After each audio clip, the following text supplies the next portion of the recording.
As the end of season approaches, I'm feeling kind of nervous. Like, I know we've been talking about it the whole time since show one, but this really is the last couple of days where you have the chance to qualify to Japan, and then you've got a big break as well. And so with every single day, with this, the following day, which rounds out a regular season, then regional finals, then LCQ, it feels like we're going, it's your last chance. No, it's really your last chance. No. Now it's your last chance, and all of them get my heart racing. We're just out here giving them safety lines. That's exactly what it is. But at some point, Dia, it really will be that last opportunity to lock your tickets into Sapporo, that ALGS championship that everyone is coveted, especially if they missed out last year. You don't want to do that again, right, Graceful? Yeah, I mean, definitely. I think we can all really feel how these teams are feeling as well. We see so many drastic changes. We've heard about things, you know, people being nervous and changing things up, changing comps up, changing players out. Like, people are nervous, and it's starting to hit that point where there's no way back now. So you gotta make do. Here's the deal. If you're going to call it there's no way back, something that we've been doing throughout the entirety of Split 2 for ALGS is kind of dubbing our theme, right? And the 11th hour is something that fits everything that you've been saying as we brought you in here, which honestly, it is the 11th hour. Times are changing. Like, if you want to make sure that you're going and to have all those adaptations, Dia, I think this is perfectly the best way to explain it. And for some squads, that looks not like trying to qualify into champs, although we will be focusing on a lot of the teams that are trying to eke their way in there. Yeah. But for many squads around the world, it also means approaching the form that you want to be playing champs and the roster, like Graceful was talking about, that you want to be playing with, because there is a lot of wiggle room with all of these players and rosters, and I'm sure there are going to be meta changes before we arrive in Japan as well. But what does a team coming out of Split 2 look like? What does a team look like at their peak when they're preparing for an international competition? That's the 11th hour that some teams are focusing on, where others are playing a little bit of a riskier game. Yeah, I've definitely seen a lot of roster mania going through just to even eke by, like you were saying, to potentially get that chance to even showcase themselves on a global stage. Speaking of showcasing themselves, let's go ahead and look at the highlights from match day 7 EMEA region. Now, there were a lot of stellar moments as you kind of just bring it into the final 2 FaZe clan here at the end. This is just one of those typical end games that can easily be thrown, but if you have that high to low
players throughout the day. So tell us what you want to kind of lay down the law about. I mean, mainly what I've been thinking about is making it easier for everybody at home, and also something to take away from here where you can just apply it immediately to your game. So, you know, the first thing that I wanted to take away was, you know, the roles of Apex Legends. Like, what does it actually mean to when people keep hearing, you know, frontliner or fragger, refragger, or anchor in this case? I want to touch a little bit about the subject of anchor specifically. So what I put down here was essentially 3 small tips of understanding what a role is for anchoring. And one of the first and foremost core one is holding space and moving the base. Your role as an anchor mainly focuses on making sure that your team have a playable area. This typically comes up in the short form of setting up traps like Watson fences, catalyst spikes, caustic barrels, but it's also important to note that you have to be ready to move the base as well as your teammates and your IGL finds new spots to set up in. However, once you do have this small space to play, you also have some, you know, angles where you have to play off of your teammates where, hey, we have our small space to play here. Now we're going to play off of our teammates really well. This Watson right here, henchman on GoNext, setting up the Watson fence, making sure he's sitting right here from mid-range. A little bit longer there to make sure that, hey, I can still be helpful while holding down our space to make sure nobody is trying to contest us. Because once you have that space, that's when you're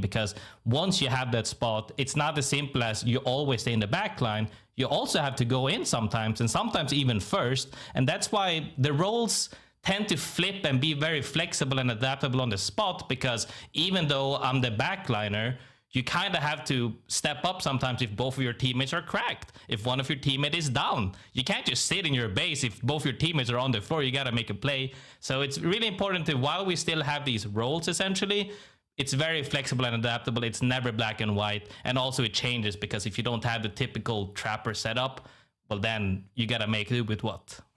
Honestly, Graceful, I love all the analysis there, but I feel like the last bit of that got a little personal, and I'm not sure if you were speaking to me exactly, but, you know, I definitely swing in there with a PK. What do you mean? I'll channel my inner henchman, but Dia, I would love to get your thoughts kind of on everything that Graceful just said.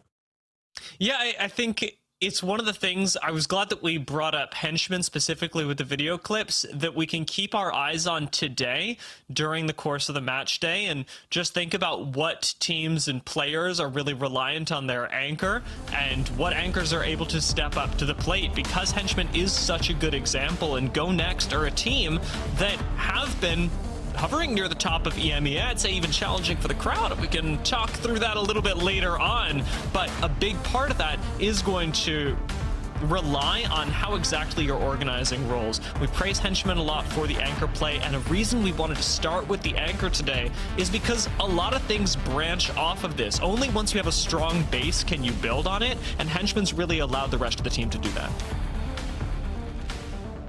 And as I see here, like these are the things you were talking about more specifically when we had the graphic up that kind of broke down the 3 steps of what we're looking for in an anchor.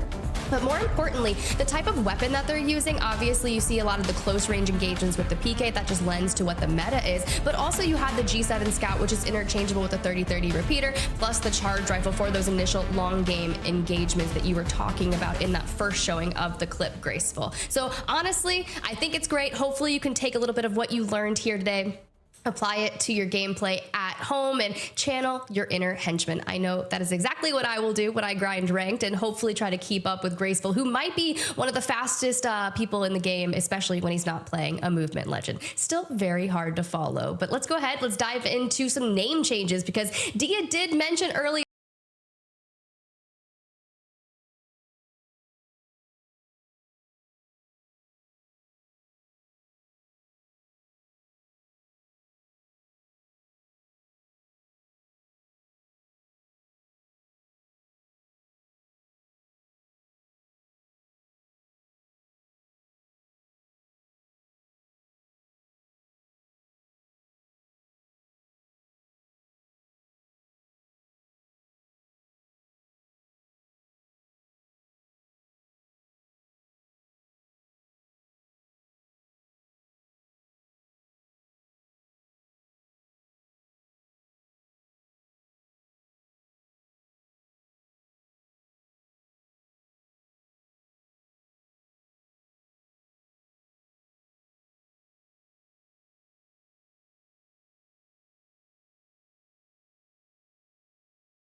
in the split, it makes me a little nervous to see Nasky and Kashira splitting up to try and make champs individually. Yeah, but I do respect the changes. And of course, we'll dive into more specifically behind that with the details. I love that you called it a shot in the dark. Look, I'm a big reality TV fan, and anytime I see a shot in the dark pulled out on Survivor, it almost never pans out, but I'm wishing the best for Trojan and to see how that works for them. But now that we've covered the name changes, I'd love to go ahead and look at the participants that you at home are going to be watching compete today. Mind you, match day number 8, it's the 11th hour, the last bit of time here for Group A, and it's the last time you will see Alliance, Endorse, FaZe Clan, Killer Whales, and even Nova Gaia before the regional finals. But I want to throw it over to you, Graceful. A quick hit on today's teams. Yeah, I mean, all of these teams, we've seen them time and time again now. And as you said, the 11th hour right now it's 2 different spectrums. You have the teams that are steady going on pace to make it, and you have the teams that you have nothing to do except win at this point to make it, you know, even further on. Even though you have another last chance and another last chance, you still got to make do with what you got to do and get the reps in while you can. Because right now we saw the split up of an IGL going Fragger going back to IGL. It's because teams are now sensing that, hey, what we're doing is not what we were aiming for isn't being met right now. Let's try something new and see if it can happen. So getting as many reps as you can is crucial for these teams that are having a short period of time to adjust, essentially. Yeah, just the pathway for champs has everyone in a frenzy trying to make sure they can do anything and everything they can to secure their tickets. Let's go ahead. Let's look at the standings here, because we do need to check in what is going on and who is locking it in for regional finals. Now, you'll see the top 6 teams on the upper left are in gold, and that is specifically because they have solidified their chance in the regional finals. So GoNext, NVMI, even though they do have another day of play after this, but Alliance, Empire, RH, FaZe, these are the teams that are going to, obviously, this is their last day. But it doesn't matter because they've already locked it in. They're doing just fine, Dia. But for everyone else, they got to get into the regional finals. Yeah, I mean, especially like you were talking about, if you're from Group A, you're really sweating. If you're at the bottom of the pack, regional finals is, I want to say, your last chance. We do have the last chance qualifier, No. but it is, I'd say, a really important step, and one of the ones where you have the most control, because the LCQ is going to be very different from the Pro League split. Even as the regional finals have match point that differentiates it, LCQ is a whole different beast, and here at least you can control a lot of variables. Taking a look at our global standings for who is going to champs and who is not, yes, we've got a lot of teams that actually are feeling pretty safe, but we've got just as many teams around the world that are going to be impacted by the teams that we know are going to champs and how they place in their regional finals. Because if there's a team that's already qualified to champs and they end up winning regional finals, that opens up a whole nother spot for somebody who's got the next most champ points who otherwise wouldn't have made it. So we're watching teams not only who are racing to the top race and actually qualify via those points, but even those teams that are making up a little bit day by day and trying to put themselves on the bubble, because regional finals are going to impact that too. You really never know what you're going to get from regional finals. That's the one thing that I've learned throughout the ALGS history. And another thing that I'm going to be racing for specifically are championship tickets to the ALGS here in Sapporo. I missed out on it last year.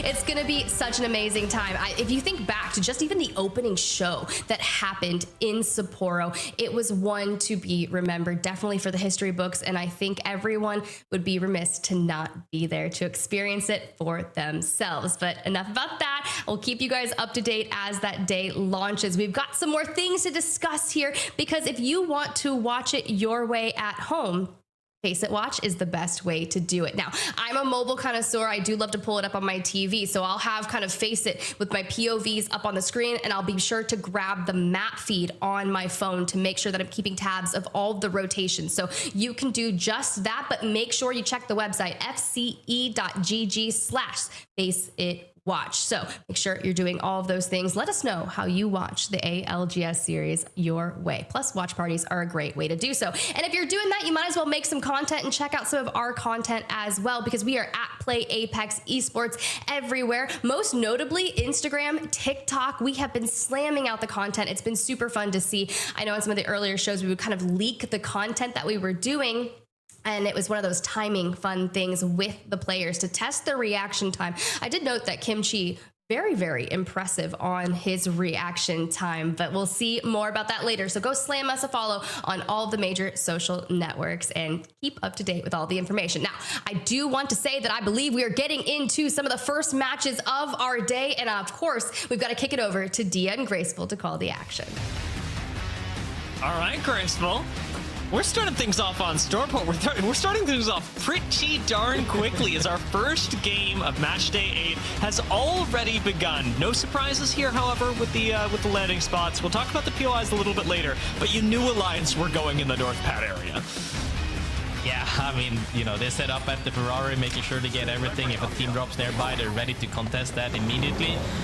The nice combo here that we see as well comp-wise is Newcastle, Gibby, and Alter. Very common comp here. To see that also makes sense why people are absolutely abusing the PK, still being as strong as it is. Don't get me wrong, you can still pick up the R9 as he pinged it right there in case you don't have a PK. Very solid, but PK reigns supreme. What do you feel?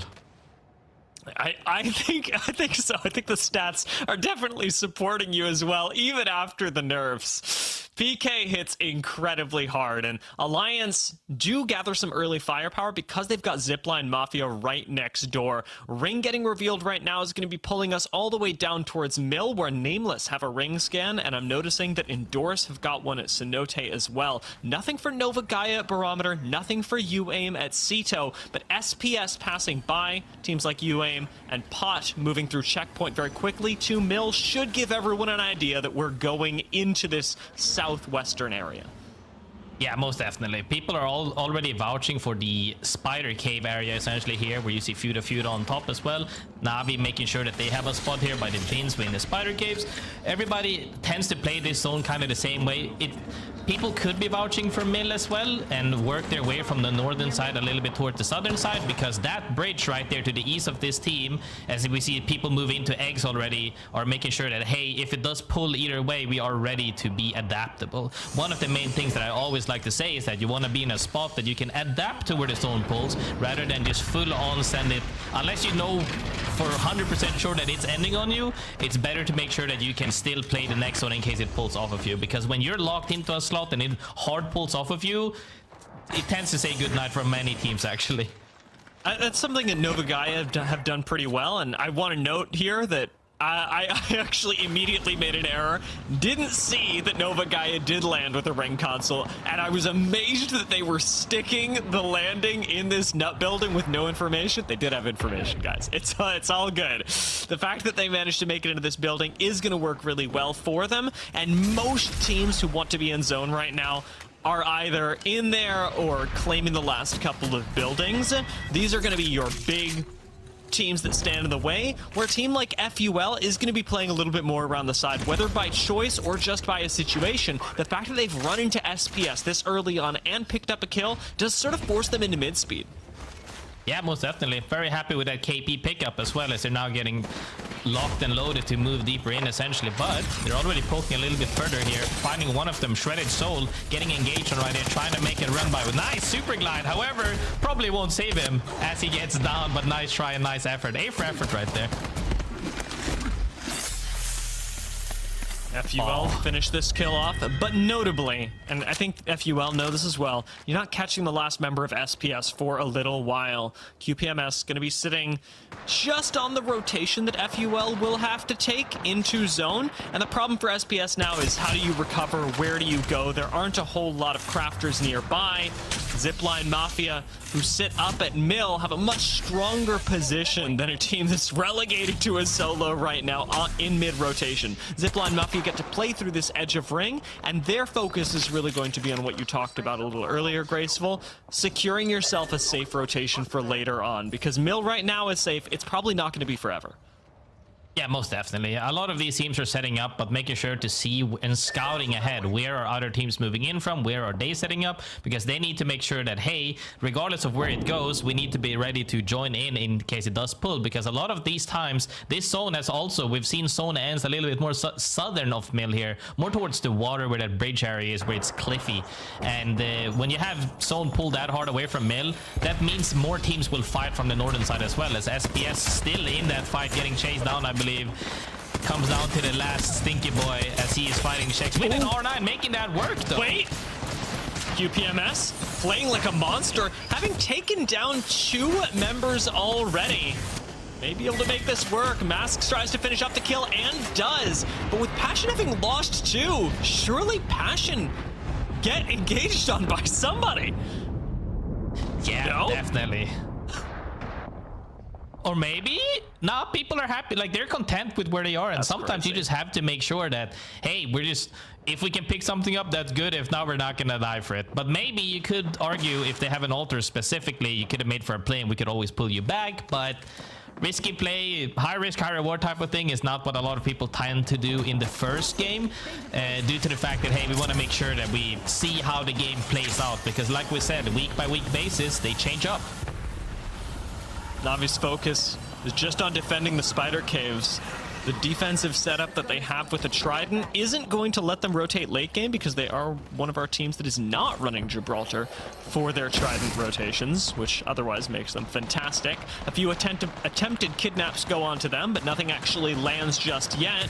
It does appear that Passion have reset. Unfortunately, still losing one as FUL finally make the rotate out of Cito, and we'll get to collect some loot off this body. Yeah, they're taking their time, making moves here, getting some loot, getting some utility there. Passion, however, still running. Poor Shex right there, down to one last man standing. And that's always the scary part, is that when you're, at least when you're in dead center zone, you know that teams are not bound to ape you, because they're just making sure we see where the zone pulls. And the zone pulls, like I said, a little bit more towards the southern side. It could pull back up, but we see Nova, Gaia, Navi specifically, GoNext, all of them are in what I considered power spots, where you're gonna be able to hold there for a long time, whereas every other team that has to move in are forced to take fights, and that opens up for a potential 3-piece and maybe just scouring for some KPs along the side of them. As Passion moves towards Barometer to hit the Crafter, eventually regain their fallen teammates again. NVMI Killer Whales fight happening up in the northeastern side. Gonna be really interesting for our teams that have chosen to play hard edge, where almost everybody else, including unfortunately Endorse, who have just fallen, really wanted to be in zone. Let's go over there. Yeah, I mean, it just comes down to how you want to play the game. I don't think, like, we used to have this, you know, hard you gotta play the game essentially a specific way, but as the game has evolved over the years and people have figured out strategies and new ways to play the game, it just honestly comes down to how you play out the game properly, with the way of your POI, 2, your team comp. Are you good at fighting on edge, or do you need to go in dead center early? And then also the fact that, how does the lobby play out? Are there many teams on edge? Well, that makes center super free. Or is 15 teams playing dead center zone, fast rotating? Well, then that makes edge free, and now we can get stacked and take fights. So it's always fun to see how the game plays out. Everybody's just making sure to, hey, let's see how this lobby feels out, because we still have 17 teams circled to closing about. FaZe have actually found a member of VCGO, who granted is just scouting things out. VCGO have made really good use of the Wraith portals so far, but unfortunately they forgot that they just had a team next to them. I mean, VCGO went for a kidnap earlier on this exact same team, and now have to take the portal back. I'll be honest with you, Graceful, this is a big fumble out of VCGO. This is why it's super important to actually scout ahead. Even though you said they had that knowledge and maybe they were like, maybe they're gone, but you can't make that mistake. That's a big mistake in this level of lobby, to where you have to make sure. And they weren't even getting pushed out just yet either, so I don't know where the rush was at, because they had a Wraith that could face check and Q out, but caught off guard, immediately gets down, and then now they took the TP back and somebody wrapped their TP. Good night for them. Moves us down significantly. 16 teams now. One more and everybody gets a point. Woo! We're so close. Placement points gonna feel pretty nice, especially for teams that again are feeling a little bit safer in zone. Alliance have moved into the next ring. Playing in this sort of no man's land area is not a safe building, but the fact that nobody actually wanted Prowlers early because it's so much open space means that it's free for Alliance to walk in and take a little bit later on. Gives them a lot of space between, well, them and everyone else. And now that you've got your accelerator powered up, Alliance will be feeling pretty darn good with all this space, and the Gibraltar Trident rotate for a little extra safety. Yeah, Prowler is depending on how the teams are playing on eggs, could be a spot that's a little bit hard to hold. However, the biggest issue isn't that holding that area, it's like when teams have to move in towards you from that middle side, from that northern water side, to be able to hold that without getting thirded is the hardest point, because you have to end that fights fast, because extended fights means you get thirded most likely. However, speaking of not being extended too long, they're just chilling right here in the choke right now, waiting to see the next zone pop. As we see, does this go south? It does pull towards eggs instead, towards that water area. Now Alliance is feeling really good. However, depending on how the teams from the eastern side of them are going to engage, they might look to clean up their side so they have a backside safe, or they're going to get engaged on and they could easily get thirded or fourthed. Trojan and Nova Gaia, the two teams we were talking about, yes, side by side, the same teammates right there, though, have the same macro essentially, are very happy with this zone, as everybody else essentially has to duke it out, whether that be on the north side, whether that be on the east side or the southern side. I can't believe that we're seeing this. The Trojan Nova Gaia rivalry, I guess. We'll talk about this a little bit later. Great zone prediction out of both of them. For teams like NVMI, for FUL, who are outside of zone and have limited space, especially safe space to play. Notice Killer Whales and On Dogs. Everybody in this northeastern section of the zone, they are going to have a really tough time, because mill teams and even Godrock teams like Passion, Nameless, and FaZe Clan should be able to hold everyone out really effectively. So NVMI and FUL, they're fighting amongst each other, but for the spoils of what? What do you actually get after this? Are you looking for KP? What's your game plan after it? Yeah, I mean, I think what they're doing at this point is that they have 10 seconds until the zone move. They have to scout ahead, and then now that they see several teams here, they have to just take a fight. At this point, when you're stuck in a scenario to where you have to fight or die, you always go for the 3 KP regardless, plus extra placement point.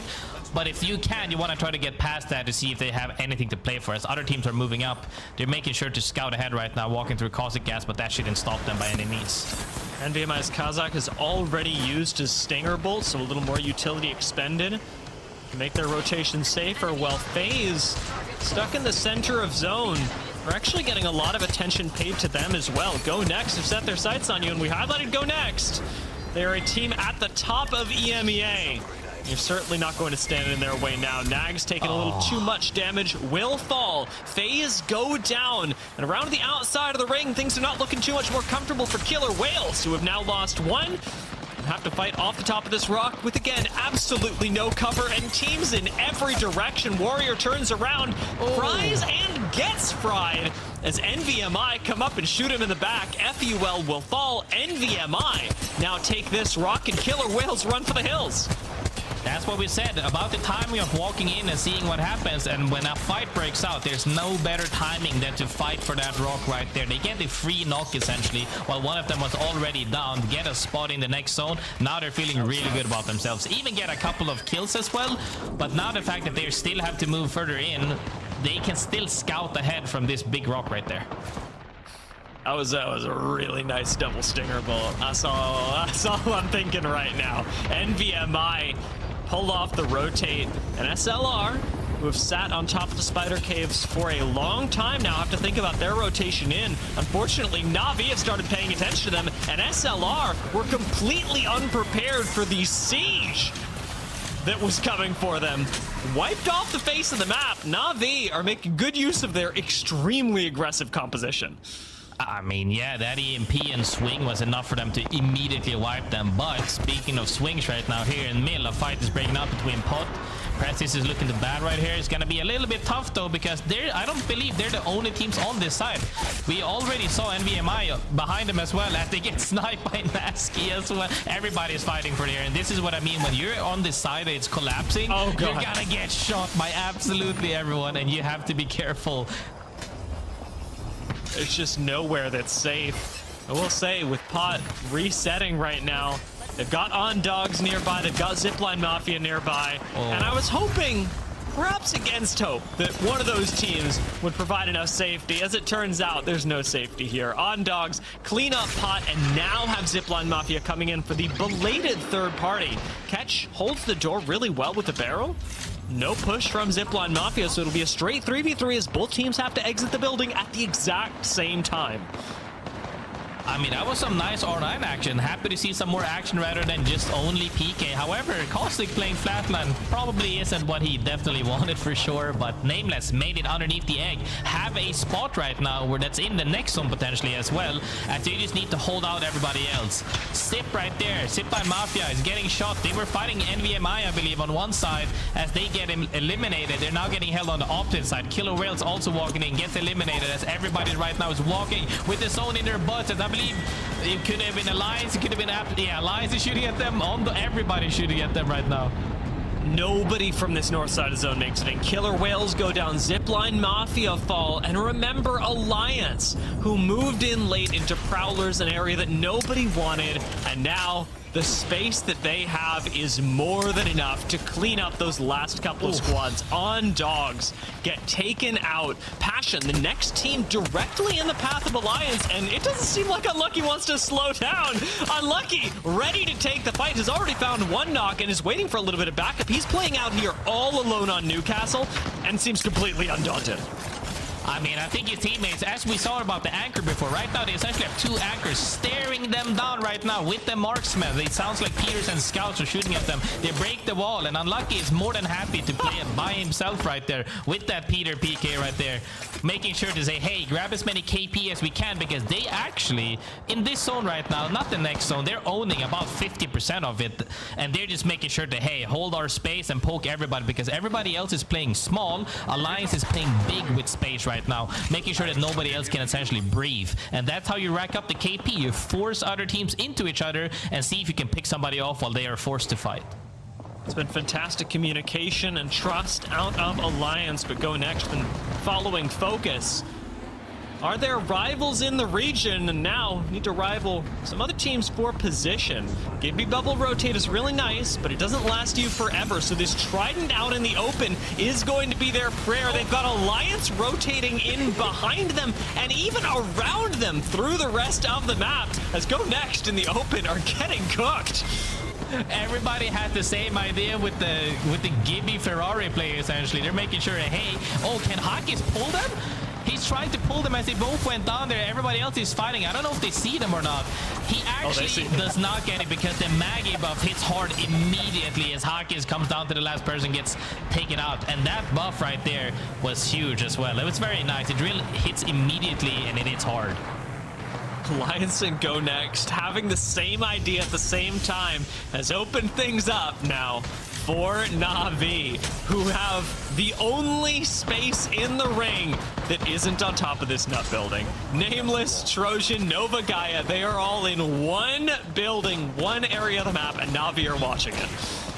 Not only that, but they have to fight each other before they even get to it. Somebody has to int Na'Vi for them to lose. They should be closing this game out, and I'm saying that to caster curse them as much as I can pretty much, because they should win this game for free as long as nobody makes an int play. However, you have to remember that Trojan is still alive. Nasky is an old IGL, probably knows that the way to win this is not by fighting the team behind, because at that point you're playing for second, looking for snipes on Na'Vi instead to make sure that, hey, you guys should not win this game for free, because the egg actually is safe for a very long time. If they can force Kasheras right here to go to opposite side, things could happen. Now, Navi's composition actually becomes really important here. Navi don't have a Gibby bubble. They've got Bangalore, they've got Crypto, and they've got Maggie. Very aggressive comp that doesn't have a lot of ability to hold space. Outside of things like smokes, if they get forced out of from behind the rock, before anybody comes out of the nut, Navi are not looking good. I think they should use that Ferrari right there, the car, right? And they try it in the water. Make sure that, hey, we should probably set up a little bit better. But I think, are they content with where it's parked right now? Probably, or maybe too scared to make a play. I think that they're very good, though. We see utility in the likes of Frags here, Abs Bang as well. They're just making sure to be the last team, essentially, to fight, because they think that the other two teams on Eggs have to fight first. But I honestly don't know if that's true or not. Depends on how far the other team Gibby bubbles. If they Gibby bubble far and deep, they could make plays happen. But the gas comes out early. Nasky trying to force a fight, essentially. And this opens up for Navi to close out the game. That Maggie ball was absolutely disgusting. Nova Gaia, they died of caustic gas. And I'm sorry, Trojan, but you are dying to Navi. There is no way out of this now. Two members left. Kiner and Nono sat inside the Gibby bubble. Have Navi pushing up on them as a res goes off, but Yarka says, no, none of that. Takes one out, and Navi have a 2v1, make it a 1v1 for the win. Kiner does not make it easy for Navi at all to win that game. He actually put two of them down right there with that PK shot.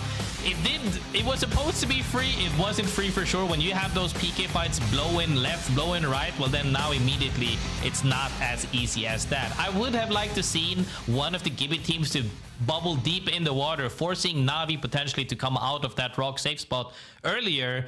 But when you die down to gas and then the other team engages, at that point you're both playing for second place because you can no longer win the game. Very good balanced discipline from Navi, closing out that game like we said. And when it's all about it, at the end of the day, when you're playing in the regional finals and you're playing on LAN, closing out match point is where it's at. The Maggie ball really made a huge difference there as well. For Navi, it is not just the 12 placement points, but 12 kills to go alongside it. A 24-point opener. Trojan and Nova Gaia, however, the big story coming out of this game. These two history EMEA IGLs split up. Nasky and Kashera, who were making perfect zone calls together and apart. It doesn't seem like that's stopping Grace. Yeah, I mean, definitely. And now seeing the top three from match one as well. Navi, Trojan, and Nova Gaia. Two of the teams we talked about earlier having history, like you said, but we can't just not talk about Navi. That play was phenomenal. And also adding to the fact that you're now playing Maggie as well. All the other teams are kind of bunkering down on the comps that they're more familiar with. Navi not being afraid to pull out the Maggie is a really good thing, especially now, by the way, they're running Crypto Maggie. That means they're double denial. They're so scary when you're playing a team that's trying to like bunker up, play defensively, and then they're just running through you. It's just, I mean, it worked for them. It worked for them. Navi have always been a team under any name that like to play by their own style, and it's cool to see them whipping out the Maggie here before anyone else. We'll see if they can do a little bit more of that, as we will be returning to Storm Point for Game 2 after a short break.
12 kills, 12 placement points, a massive 24 points to start the day off. But Dia, I think we need to kind of break it down specifically as we did kick off on Storm Point. We didn't get to touch on this at the top of the show because we're just going to cook through these games here today. But the POI draft, and I think a lot of this alluded to the success that some of our teams, especially those earlier rotators, had in map number 1. Yeah, we talked a lot about how important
they don't have a ring console. They don't have a legend that's able to give them that extra information. The only thing that they have is Crypto, who can hit the survey beacons or the man scans and see where everyone else is and what they're doing. With that information, Na'Vi ended up playing Spider Caves super early on and then rotating out. But the fact that they were able to predict the zone based on how everyone else was moving and how quickly things were happening around them and still play a good position and turn that into a win is some pretty impressive stuff.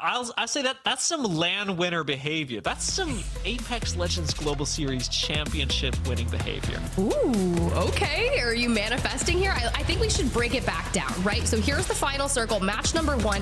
Now, a lot of this Na'Vi success stemmed off the back of the fact that Nasky dives down, immediately starts investing that gas early on, and once they fight, a critical Maggie ball, which you highlighted so well during that cast, was the walk-up they needed, because they needed that opening to be able to not only get to this trident, but to close the gap and get underneath this egg. Na'Vi sliding into the Gibby bubble, I'll be honest, did make me nervous, but I want to highlight here that Trojan, I think, made a really good play. It's easy to come away from this and go, yes, Na'Vi won the game, so they were simply better. I think that Trojan playing for second here was not a bad call at all, especially because when you consider it, the difference between first and second is 3 points. And Trojan, at the point that they jumped down, had already gotten a knock and a half to Caustic Gas, and were confident in their ability to take out Nova Gaia and claim the 3 KP. It does mean that they more or less equalize points with first place. Giving up a little bit of KP here, getting second place is not the worst thing in the world, especially because it's a marathon, not a sprint. Yes, this first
right next door to both POIs. True. I really wonder, and True. I think the test for both of these IGLs is how adaptable they are when things pull a little further away from them. A lot of the IGLs that have been playing for a long time in any region should know how to win a zone that pulls pretty close to them. With 07 playing out of Trojan, Tro07 playing out of Downed Beast, and then formerly 07 Novagaya playing out of Barometer. They both had a ring console. They both had quick rotates in. Relative to the rest of the map, this was still an impressive game, but a relatively easy one for two IGLs who have defined themselves via a zone style. If we go Lightning Rod, if we go Zoo Station, even if we go Stormcatcher, I want to see how this changes and how these IGLs have evolved in their time together to now play a part in a challenging situation. Well, let's hope that we do pull to some of those further destinations for them to be able to see how it will adapt. In the meantime, we are going to check out a top 5 video. I cannot wait to see all of the action here. Throw it on over. Push him out! Pick down, pick down, pick down, pick down. Go crazy. Play duo, you can win the game! Play duo, you can win the game!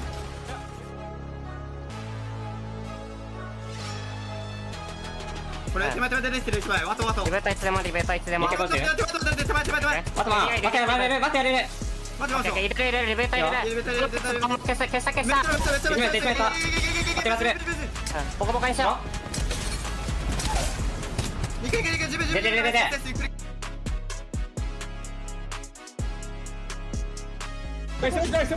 nice. Vai 90 no game, 90 no game, 90 no outro. Calma. Olha aqui, 60. Matei os 3.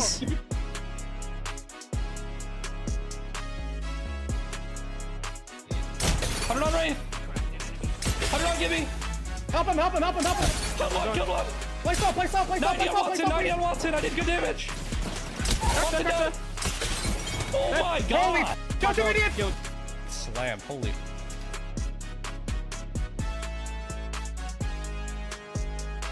I'm ulting. Okay.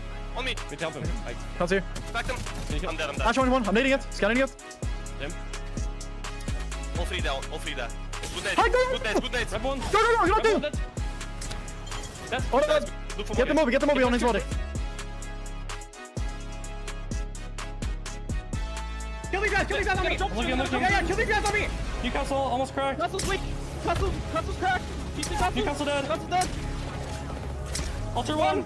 Play the kill. Nice. Push him out. Pick down. Go crazy. I got read down. Move the wall. I'm trying to break it. Just play duo. You can win the game. Yeah, we are. Dead. Nice play. Nice team. Nading. I'm nading. He's in the knockdown. Yeah, I'm nading. King on me. Up. Hey, baby, come on. Oh my god, I just went insane. Good. You.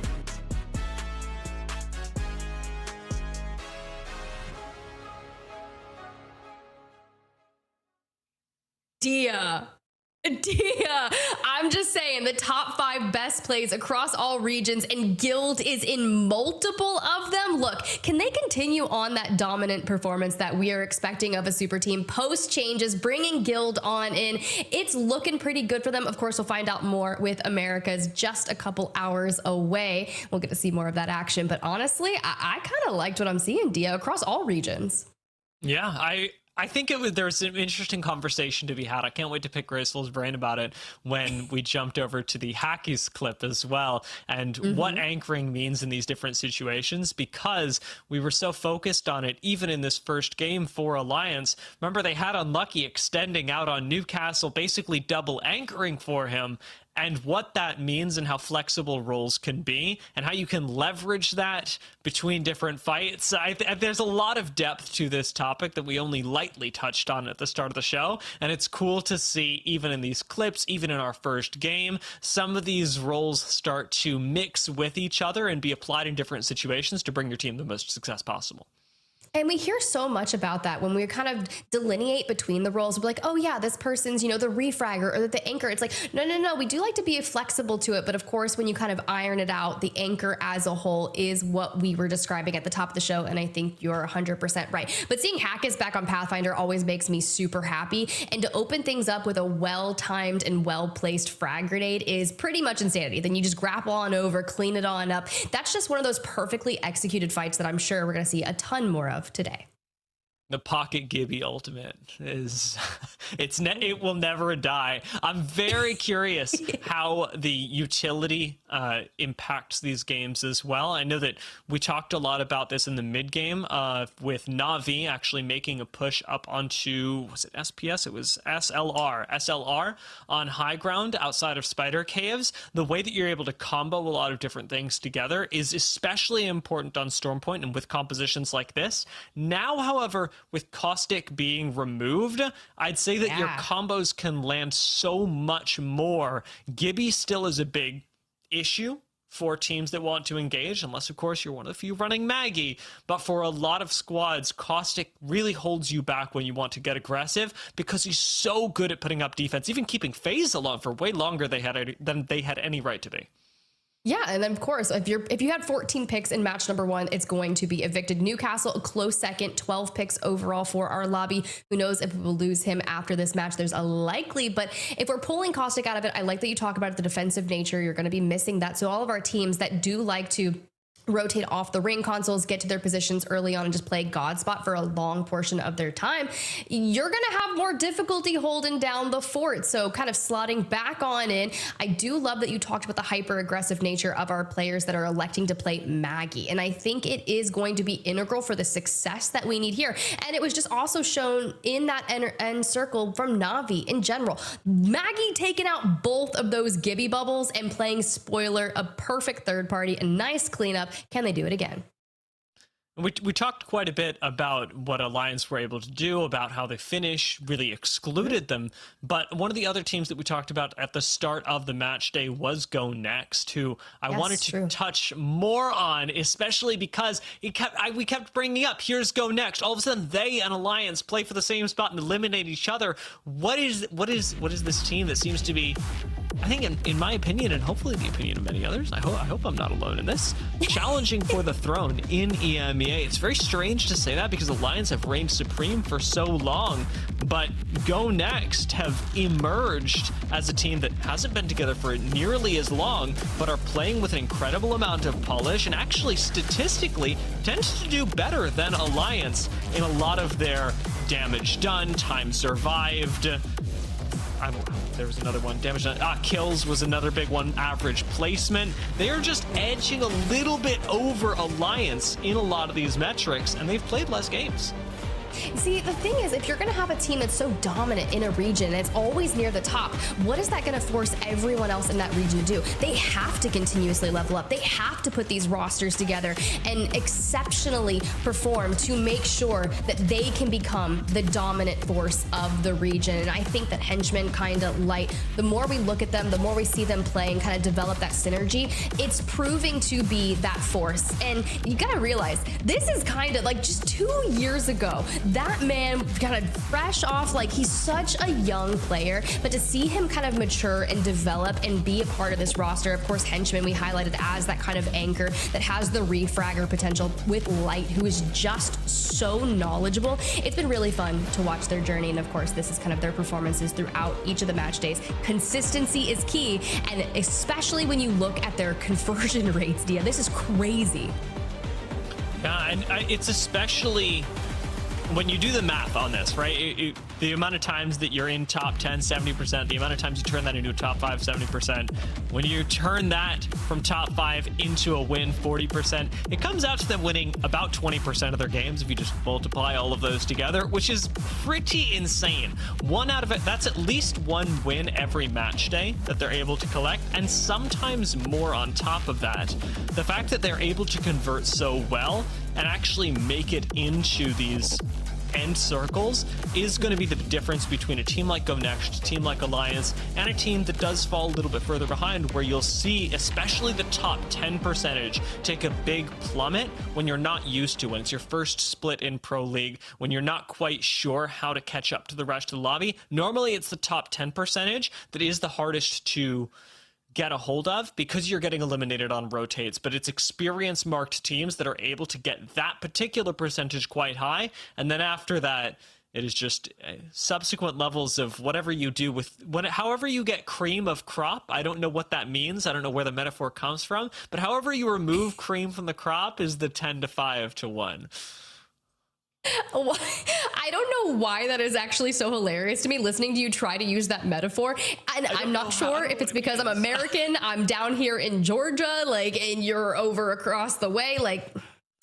I'll let it slide. We're going to pretend that didn't happen, okay? Regardless, making top 10 70% of the time and then even converting on the later rounds is just pure insanity. But that's the type of consistency that I want to see when you go to LAN, when you're in that finals lobby, when you're looking for a certain threshold and trying to close out a win above that. Yes, of course, these conversions are just for the EMEA region. We'll get to see what that looks like on an international stage, hopefully in Sapporo, because I really want to measure how those conversion rate statistics will add up on the LAN when we include all the regions. One of the other stats that I love taking a look at is damage differential. Normally you use this to evaluate players and their respective contributions to the team, how many resources they are taking up versus not. And that is where I think GoNext really stand out above Alliance. Again, not to push this rivalry too much, but I am going to be pushing it all day. It is a double difference between GoNext, who again have played less games than Alliance, but they are averaging 1,000 damage differential positively with the team, whereas Alliance, who again tend to be on the winning end of things, have only about 500 damage differential in an average per game sense. So in a singular game, GoNext are dealing 1,000 more damage across 3 members than they receive. Alliance, half of that, which is a very telling difference in terms of the kinds of spots that they're able to play. And it's especially unusual when we think about GoNext, because whenever we talk about Alliance, one of the big things that we say about Alliance in this region is they're very talented players, of course, but they've stuck together for such a long time. They've stuck together through so many things, and that's part of what we think makes a good Apex team. But for GoNext, they're relatively recently formed, and they weren't a super team.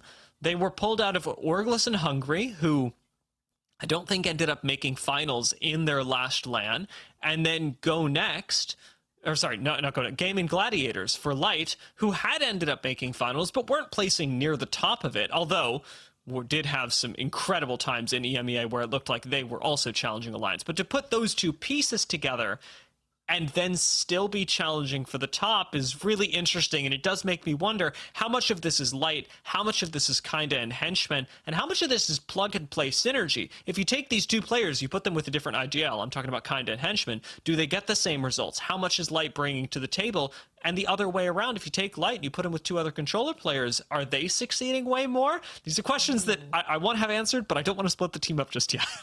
Dia's like out here pulling out the lore book. He's like, okay, what are the implications if I take this man and put him over here with this? Regardless, what it is here is the EMEA region is raising the bar. We are working on making sure that we are challenging our region as a whole to grow, whether it comes off the back of a ton of roster changes, whatever it is. I've been loving it. Now, for all the more fun facts and more, guys, social media is the best way to keep up to date on everything regarding Apex. We have a ton of fun content throughout the way.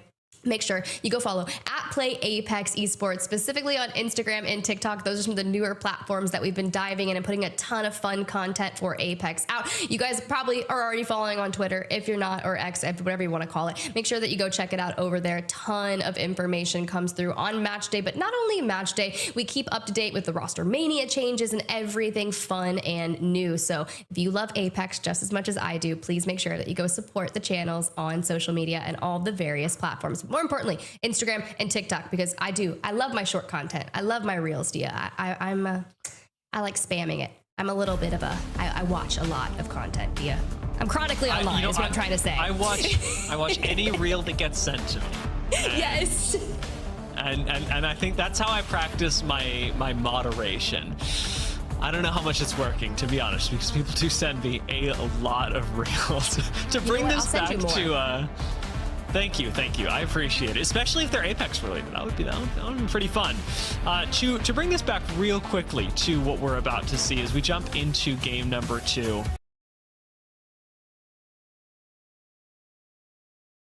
We are thinking about this on the road to Japan, and as match number 2 starts, it's important to mention Na'Vi are one of the teams that, after winning game 1, do actually have a bar to meet in order to secure their champs qualification. They do need to place 10th or better in the region in order to secure their spot in Japan. If they place bottom, which they're not going to, but if they place at the bottom of the region, they're certainly not making it. They are not the only team to have that requirement when we're thinking about not only these games but the regional finals as well. That's what's scary, is I feel like a lot of our teams are just scrambling, albeit at the 11th hour, to make those plays. But for the teams that are finding themselves with qualifications such as just get top 10, I'm feeling a lot more comfortable about those odds. But as we kind of get things geared up in match number 2 here on Storm Point, I'm hoping that we do start to pull relatively across the way, whether that's northwest of Storm Point. Not sure if that will actually occur for us, but for those teams like you were trying to challenge, whether that's Trojan, whether that's Nova Gaia, those players that got top 3 based on the performance. But oh, do we get a glimpse of where we're going? It doesn't look like they're gonna have to rotate too far yet again. Nova Gaia especially. Now, I messed this up last game, but I don't think I'm messing it up this game. Even though Nova Gaia's names are covering where the ring console would be, I don't think Nova Gaia have ring console. Endorse, however, do, and Passion from Pylon do as well. So Nova Gaia should be able to pull a Na'Vi here and go, okay, a lot of people are showing up in our POI. That probably means the ring is pulling to us, and do with that information what they will. I think that's smart, especially if you think about what Passion just did, rotating out a Pylon. If they see the Pylon team immediately pop an evac tower and start full sending barometer, there's a good chance that you should know we are not leaving. GoNext on that hot pursuit, not far behind them. For teams like, Killer Whales coming out of the northern side of things, SPS, even them are slinging those evac towers together to make sure they can get there. But Nasky, who is into that top 3 in match 1, already into some depths here, as you saw. No, and Kiner incredibly low, but not down. 3-team engagement, very scary for all. Pot, Trojan, and Nameless all sat in the same area. And Trojan have the Gibby bubble rotate available to them once again. Pop out, grab some Evo, and then try and skedaddle out of here. I'd like to see Trojan go around the back of Mill, and indeed they boost on towards it, moving the same way that Alliance did last game. As ZiPLina Mafia, speaking of Alliance, have actually found them early on and seem to be getting the better of them. ZiPLina Mafia do trade or get traded back on, but they full finished Hockeys. Yeah, nice little 2v2. I love that we were able to get behind this, but if you lose Hackett, you've got that aggressive player, right? So it's just the Gibby, the Newcastle, trying to close the gap here, because not only do they want to win this fight, but it's going to delay that rotation that we need to get down towards the south, and the quality of loot that we're going to go into this with. So at what point in time do we deem this fight, we just raise the white flag? But for now, our resources will be limited if this gets drawn out any further. Alliance really, they do not want to give up on this, but it's increasingly seeming like the correct move to just move away. Yes, Alliance love fighting for North Pad. It's basically their claim to fame, what gets them an uncontested North Pad most of the time. But at some point, it's costing you too much time on your rotate, and there's no real chance of being able to get Hackis back into the game. ZiPLina Mafia, who ended up getting the res themselves, are going to continue trying to chase Alliance and punish this, hopefully not overextending, because I'm really liking the control with which ZiPLina Mafia are playing it right now.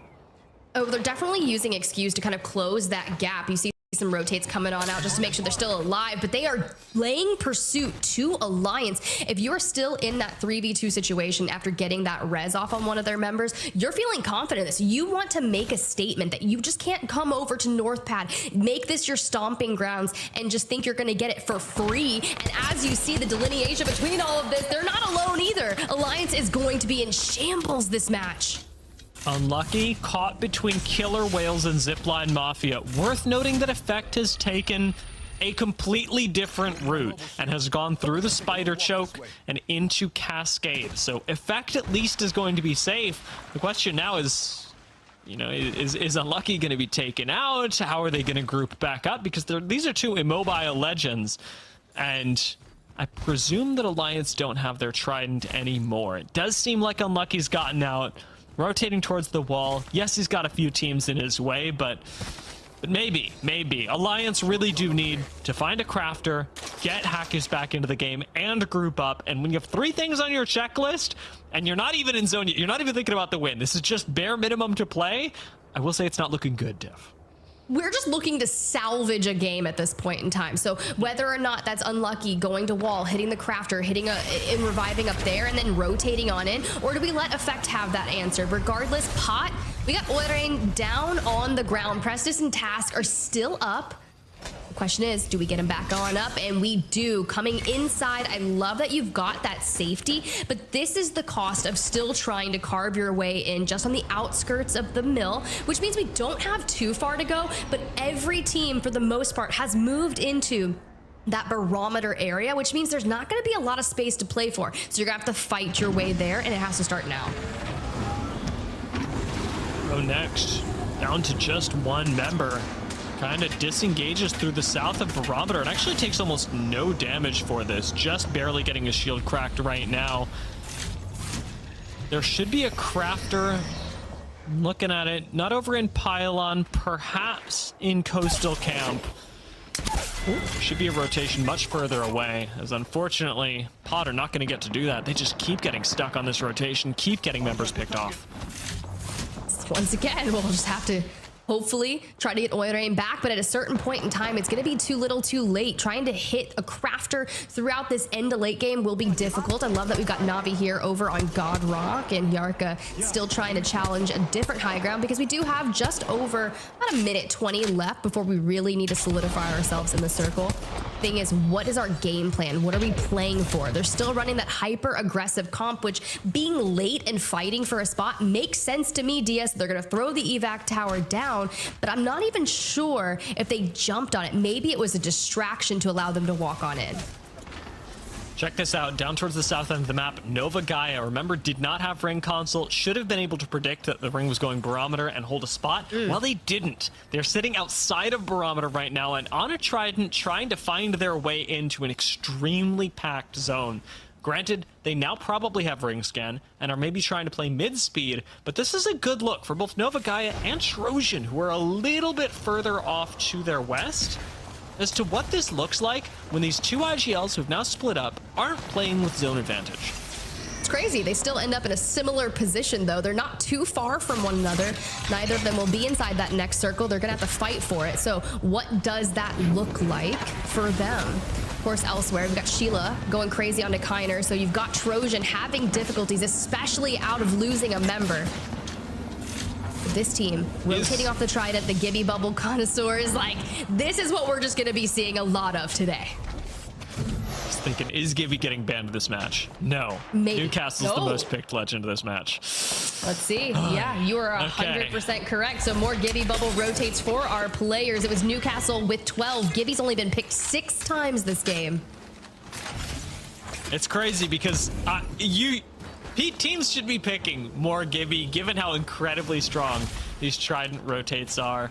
ZiPLina Mafia do not, however, use a Trident rotate or anything of the kind to eliminate Nameless. This is a continuation of success for ZiPLina Mafia, who took down members of Alliance earlier on. An Alliance who, we should note, is now fully recovered. Alliance have everybody back into the lobby and are approaching from the north side of the map. They'll just make a slow approach here towards this south area of the zone. But for ZiPLina Mafia, you've got to be feeling good. Not only did you bully Alliance out of their home territory, but you're walking away with 5 kills on the game thus far. And with 18 squads remaining, you're looking to clean on up, but you've got to get through Pot. Now, this is going to be a difficult fight because, sure, you can challenge Task and Oilrain on the high ground, which, by the way, welcome back, Oilrain. I was talking about how difficult it would be to get you back on in, but these guys, they do not give up. We are going with all of our members towards that next circle if we can.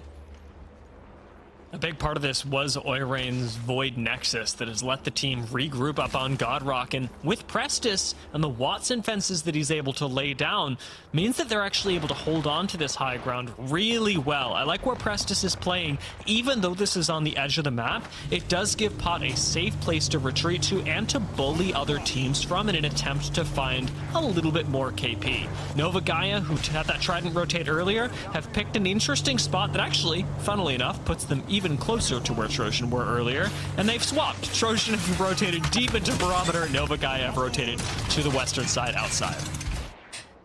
That is just actually hilarious. You almost, very similar macro. Maybe one was just doing some inside recovery work there to see, hey, maybe we'll play the exact same, but Alliance, the slow approach to the circle is actually going to net them a beautiful mythic bin. So let's go and see. Let's see what they get.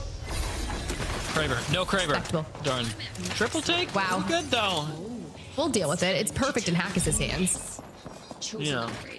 I don't think he minds that one bit, and really improves your utility economy as well. Triple Take probably isn't running out of ammo, especially with the way that Alliance have to play this game. If you're sitting in dead center zone, yeah, you're probably going to use a lot of Triple Take ammo, but if you're actually just trying to siege, Triple Take is being used for some opening shots, and then you're running at people. And ZiPLina Mafia, unfortunately, maybe some of the people you're running at, especially if you are Pot, and you realize that this is a duo ahead of you. Alliance already found one kill earlier. ZiPLina Mafia have no ground to stand on. The Taskmaster does not want to play with too much fire, retreats to the rest of the team, and lets the zone do its thing.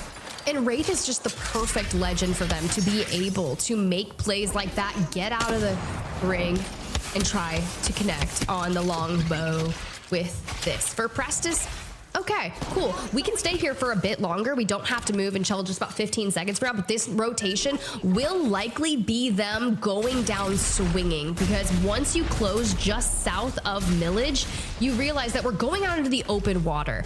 And in terms of what we've got to make happen, I would love to see another portal, but will we have that up in time? See what this is. Rotate looks like for Alliance. This is the biggest risk that Alliance have taken all game. It's a big one because they're trying to play for the win and haven't been able to find an actual game-winning position just yet. Landing inside Barometer, they do have Newcastle, Gibraltar to buy them time and space to play. It's still a lot of damage that gets thrown at Alliance before the Gibby bubble even goes down. Fortunately enough, I don't see anyone sending them. They're investing wall here, right? Yeah, this is 100% exactly what they needed to do. If they don't have Gibby, if they're one of those 6 teams that decided to play, which they are, whoa, they're fighting for it. Immediately challenge. There's no way. Hack is down, unlucky, trying to connect. Does he finds another? That's 2. They just need to find the 3rd and immediately hit the reset with the Newcastle. Crazy, but very respectable. It actually wild that they use the altar portal to go from down under to taking out FUL up towards this western side of the zone.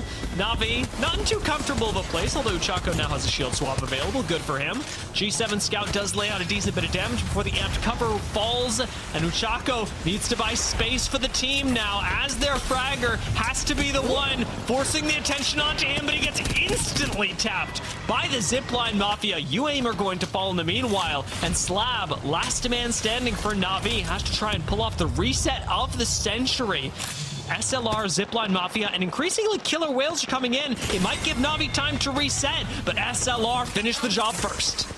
Oh, SLR wanted to get involved in that. They recognized the chaotic moments that were happening. And Killer Whales say, you know, you saw our big games over in our last match day. We want some more of that, right? We've got 3 kills as a team, looking for more. PK connecting and Warrior doing a dance around the Newcastle wall. A beautiful shield swap. But if Victor's down, we're going to have to do something about it.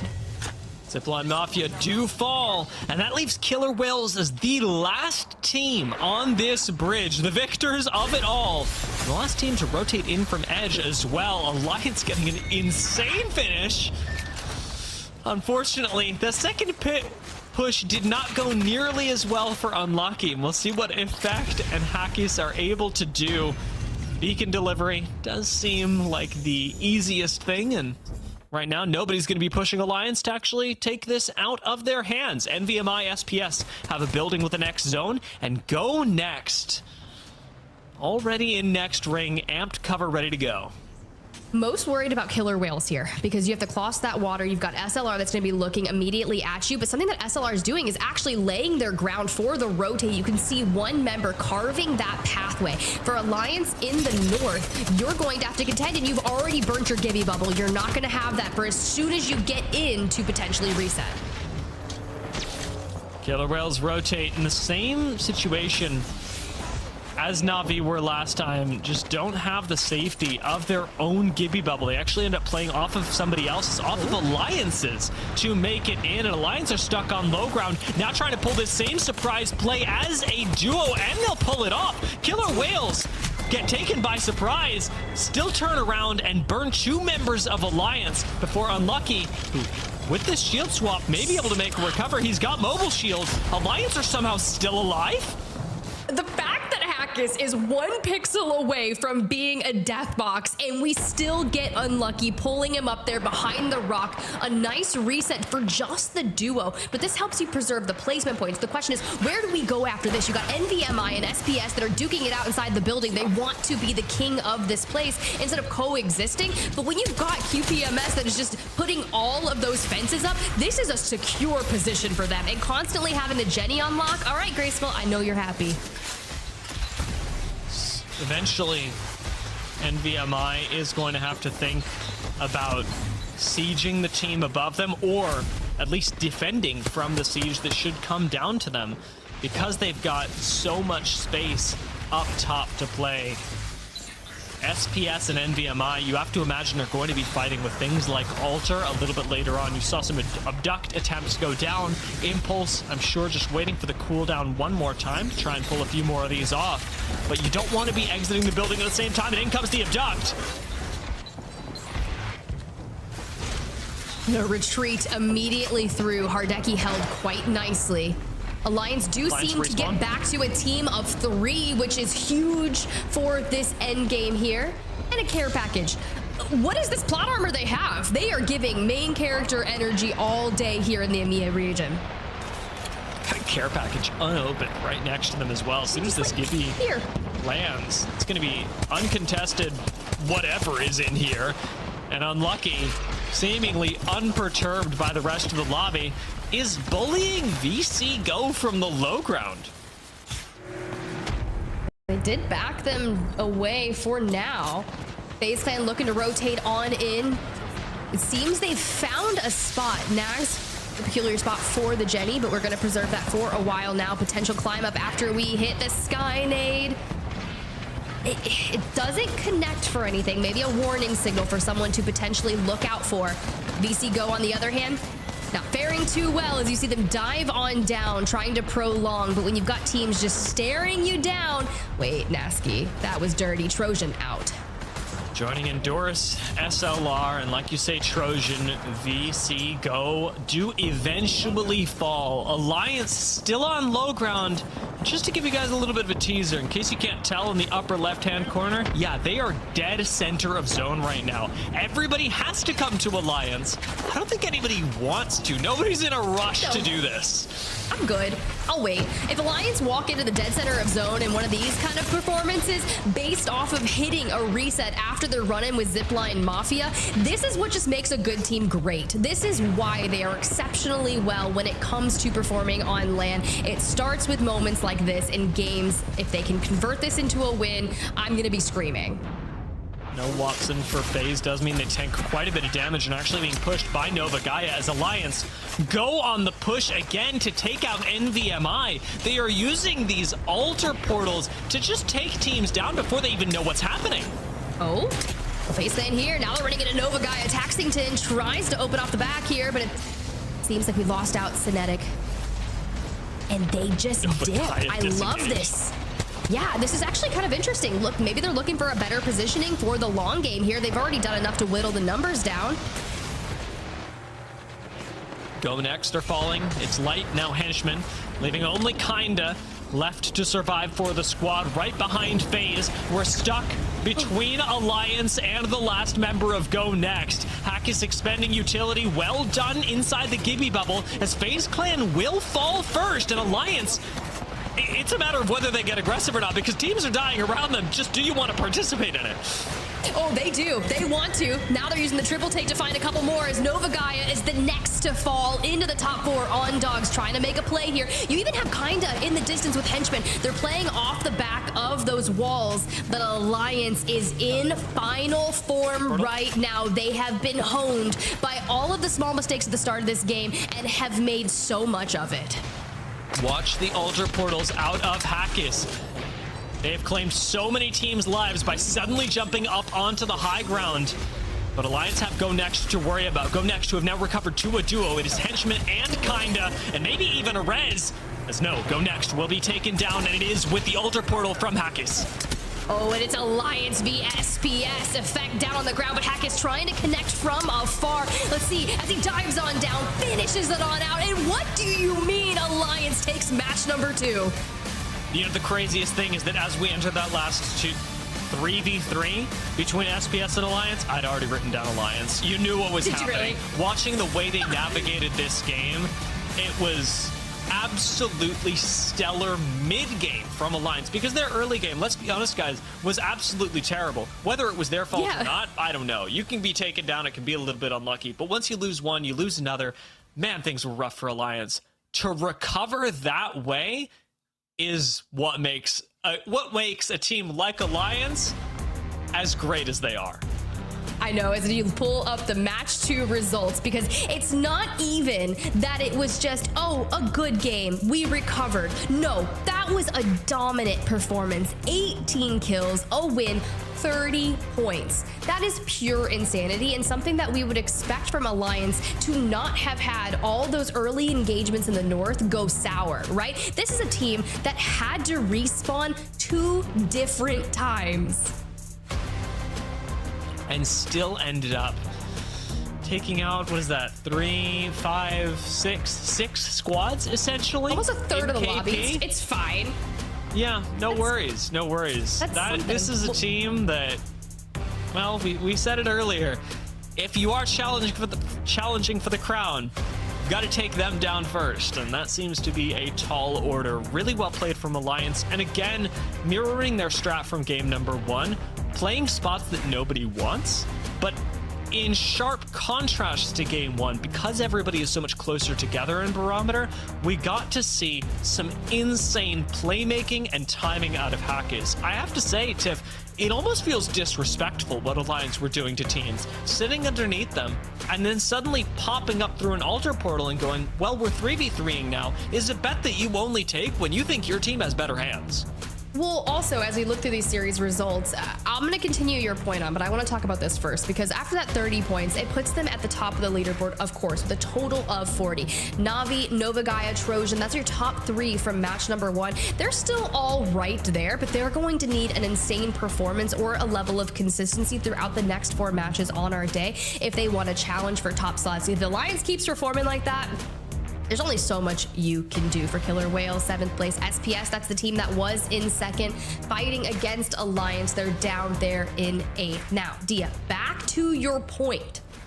I honestly, the reason I think they grabbed that altar portal so quickly off their initial rotation under the bridge to like usurp that building was because how often would someone rotate it and play a building and you'd be like, okay, hey, just so you know, someone's playing outside, they're playing under bridge. Just be aware of that when we go to rotate. I think by them immediately landing and portaling it in, it is that surprise factor that leads to that fight going so well for them.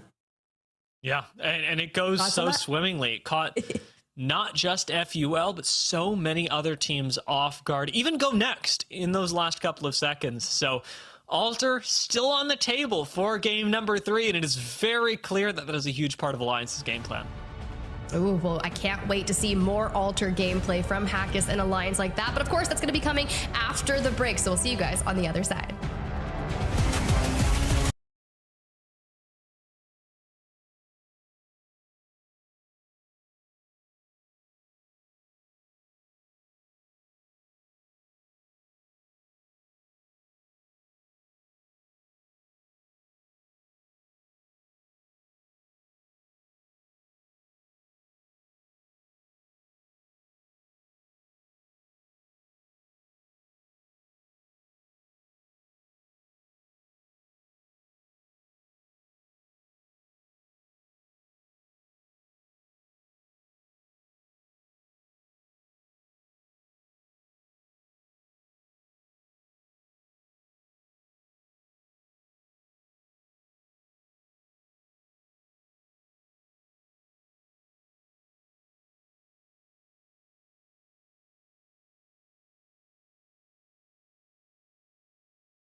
that fight there was crazy. Not even the last fight, but the 4 fights leading up to that point where they're just holding in dead center where every other team is walking in right there, trying to make sure they can get a spot, but Alliance already held that spot from having to recover earlier on.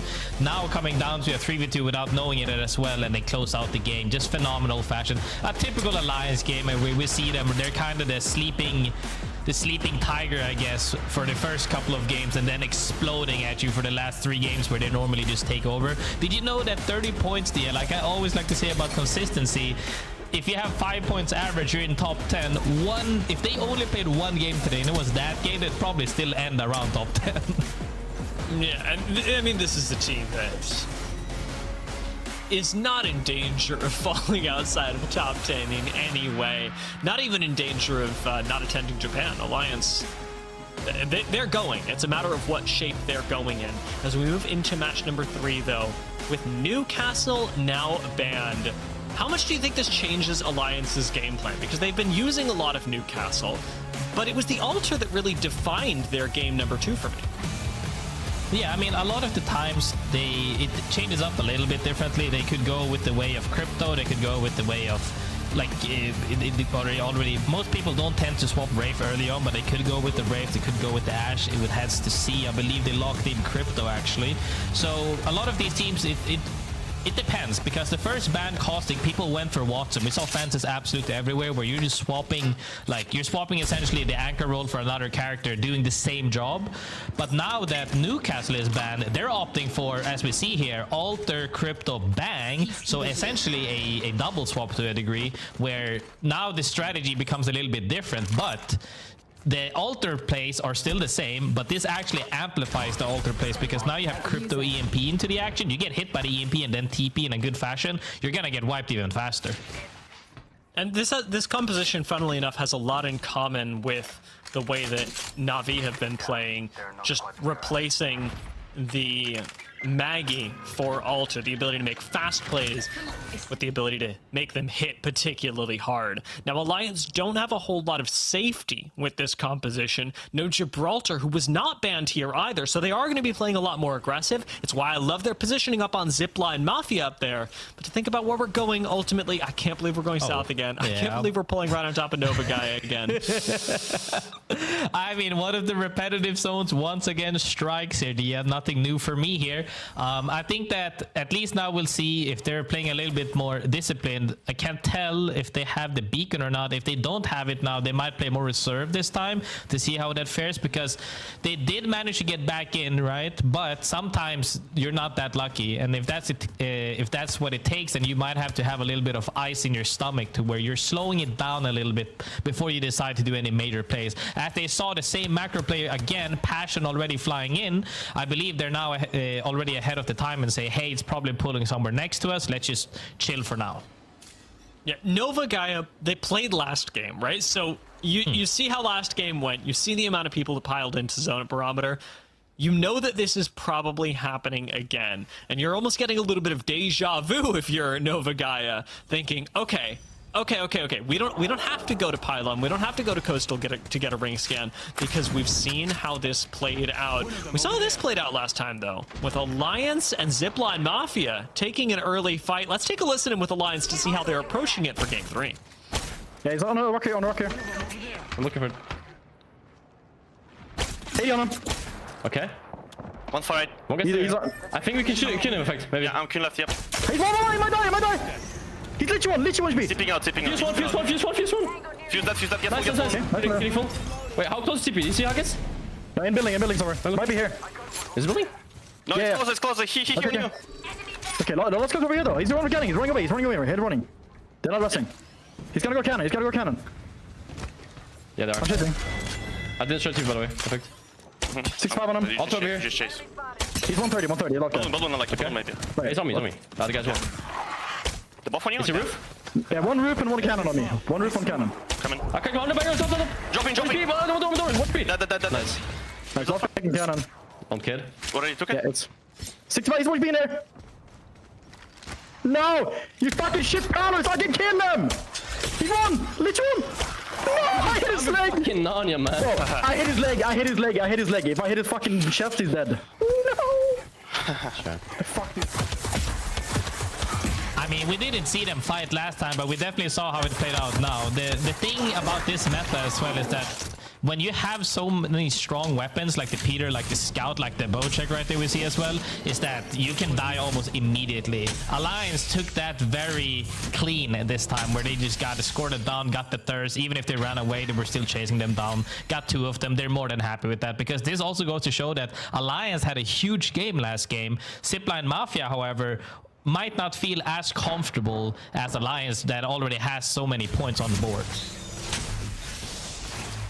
In the course of that fight, it wasn't just ZiPLina Mafia that got aggressed on. NVMI took out on Dogs as well. So game 3, last game on Stormpoint, seems to have brought out the aggression in many of our squads. And the frustration in Alliance, I think, from last game was really on display during that listen-in as well. GoNext, however, not going to be playing as aggressively as other teams because they've got a pretty good space to play in Barometer. Playing under the bridge, though, is a little risky, Grace. I mean, this is one of those spots where if you're playing here early, it's fine. But when people are coming in late and you get pinched from 2 sides potentially, that's where it gets really scary, because you can't really peek outside of those 2 staircases, because if you over peek, you get shot from either side, depending on how many looks at you, and you're kind of leaving it up to luck, per se, to where the other teams are looking at. Like, if they're getting contested or walked up on, you're free to peek from bridge however you want to. But if they're free and nobody's pushing them, the only thing they're going to be looking for is KP on that area, and it's going to be terrifying for them. However, for the moment, they should be safe, and making sure to clear out their backs is their most important part right now. It's going to be true for a lot of teams. Nova Gaia, another one of those squads that does need to be doing a whole lot more poking than anything else, with only 82 ammunition in his 30-30, sitting on top of Barometer. You really got to pick your shots carefully, because you need Evo as Nova Gaia in a way that, well, in a similar way as ZiPLina Mafia need their members back. They should be able to get them. ZiPLina Mafia do have some res beacons nearby, but the question will be, do NVMI over at Stormcatcher end up hitting a survey beacon and finding out that there's a solo right next door?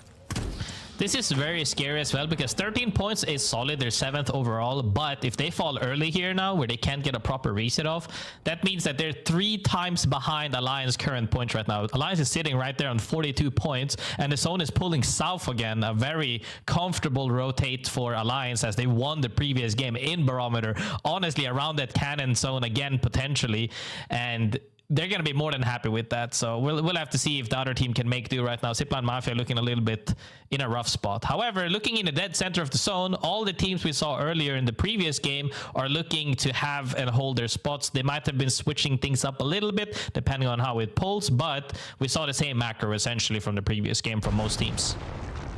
We just saw UAIM grab the pylon scan. And over at Cito, we've got some serious action breaking out with Killer Whales. You're either looking for information or you're looking for points from kills, and Killer Whales since day number 1 have absolutely been a kill points style team. Nine Bongo with some slick moves takes SPS out, and Cito once again belongs to the Killer Whales. No Newcastle in this game, does force a res inside, but a safe one nonetheless, as Bongo, completely undaunted, grabs a shield swap and defends the team as a one-man army. That is defending the team from UAIM. Again, a squad that did just grab ring console. UAIM know where the zone is going, and yet they are choosing to play the edge of ring right now in the hopes that they pick up a few more KP. That's just the way you play it sometimes. If you're already late to zone, you might as well make sure you skirmish on the outer side of the zone to make sure that, hey, we can grab a couple of KPs. And once again, clear out your back, making sure that nobody's coming in from zone late, so that you're taking a fight to them, so you have one side clear, you can just walk in and take straight 3v3s. See if UAIM actually get aggressive on this, or if they wait for Killer Whales to rotate away. Given how Sanya's positioned right now, it look like they'll be taking the more aggressive options, where Alliance ended up taking a very different rotate, even coming from the north, in the same way as UAIM and Killer Whales. It was a trident that brought them all the way down here to the opposite end of the ring, out to the west side of Barometer. This is a typical rotate, I would say. They have the knowledge right now that nobody's here, because you have to remember they have UAV scans here with crypto, making it easy accessible as well as they're making their rotates, playing a little bit on the side, but making sure to once again not play that bridge early, because if you go there early and somebody wraps potentially the west side or comes from the northern side of that bridge, you're gonna be in a pinch potentially between both the east side platform and also the northern side bridge. Now they're just making sure to say, hey, we still have room to play here before we walk in. Let's wait the 50 seconds before we make our next play, which is something I'm always very proactive about. Is you have to make sure to know your next play, plan it ahead of time, and they're just making sure the moment this zone pops, they're gonna probably rotate in even deeper depending on how far it pulls. And if they're still safe, they might just be chilling here for a little bit longer. I don't see any reason for Alliance to move right now. In fact, a lot of the teams in Barometer are feeling pretty comfortable. It's squads like ZiPLina, Mafia, UAIM, VCGO, even Killer Whales, who are more uncomfortable, because getting into Barometer is such a punishing experience should you choose to get there late, with all the open water that lies between you and them.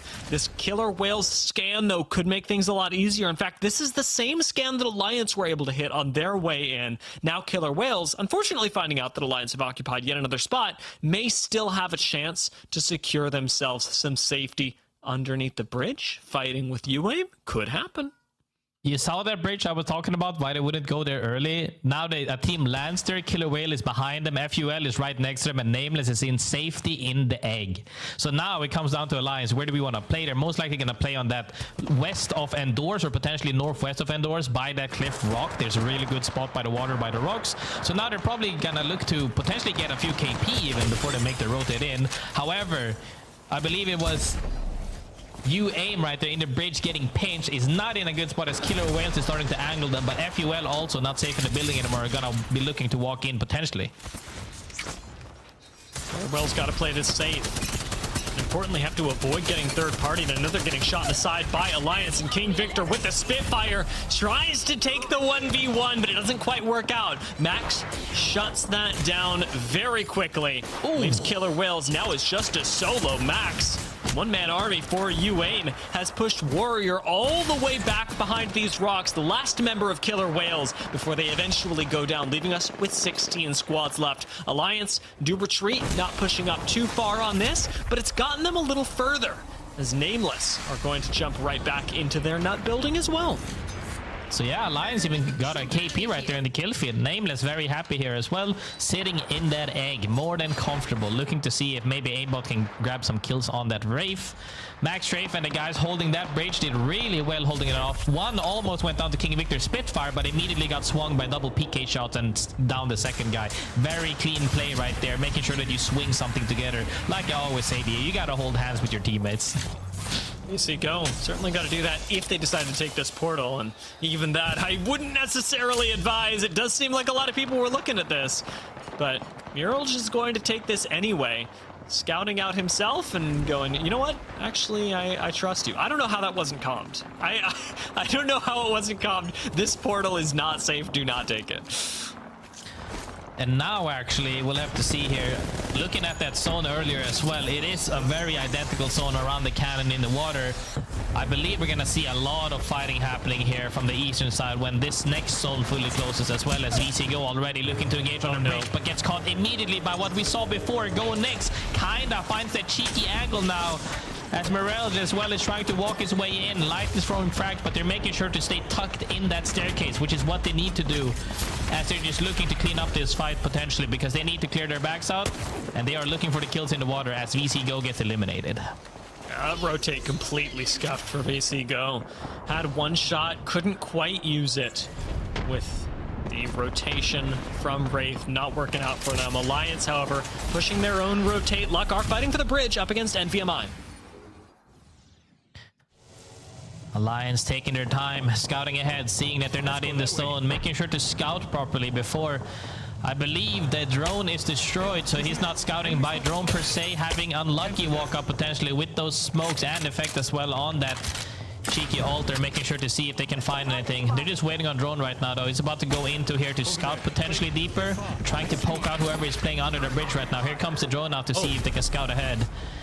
I mean, Hackett just watched one member of NVMI take a different position, so this bridge is absolutely takeable, and NVMI completely give it up. I think well done to them, as Passion unfortunately will fall.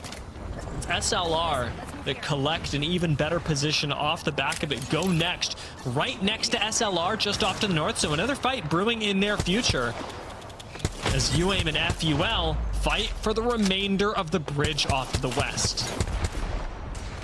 They have been fighting here after they managed to hold that team off from before.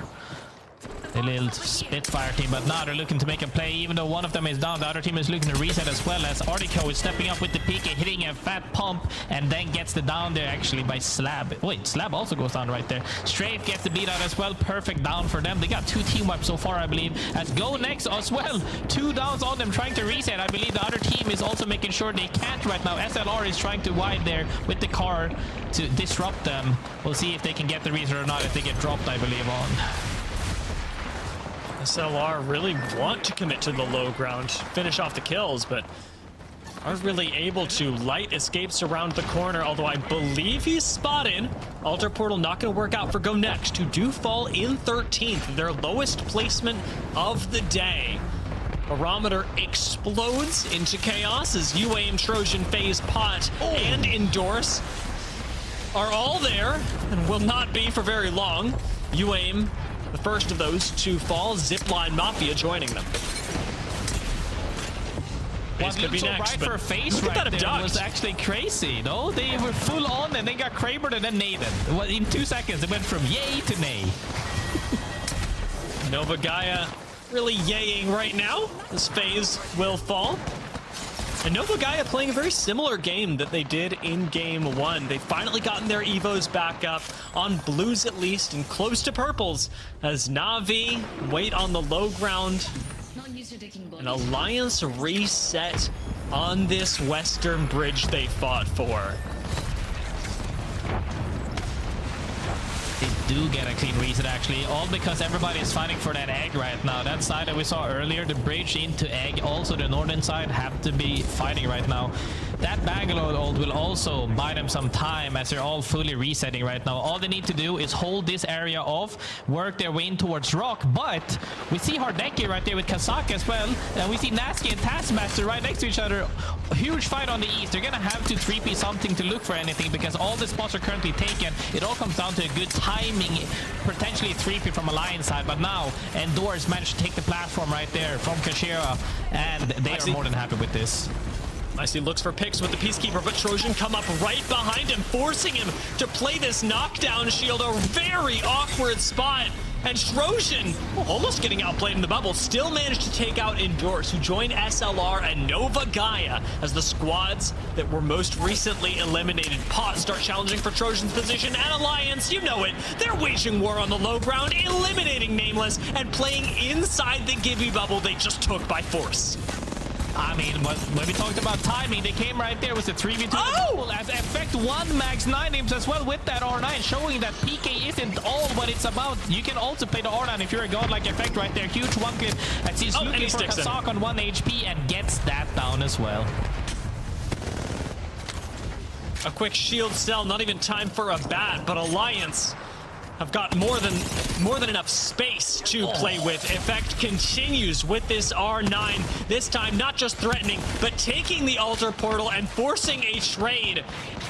Pot will fall. Alliance still looking for an elimination on NVMI that they do find, leaving us with Na'Vi, Trojan, and Alliance as our final 3 squads. And Trojan want to take out Alliance. Insta bubble on them as this rotation gets cut short. But now, with Alliance down 1, Trojan here on the low ground, it's all up to Na'Vi, who have the most space possible, as they should be able to walk in and take out both squads. Alliance fall.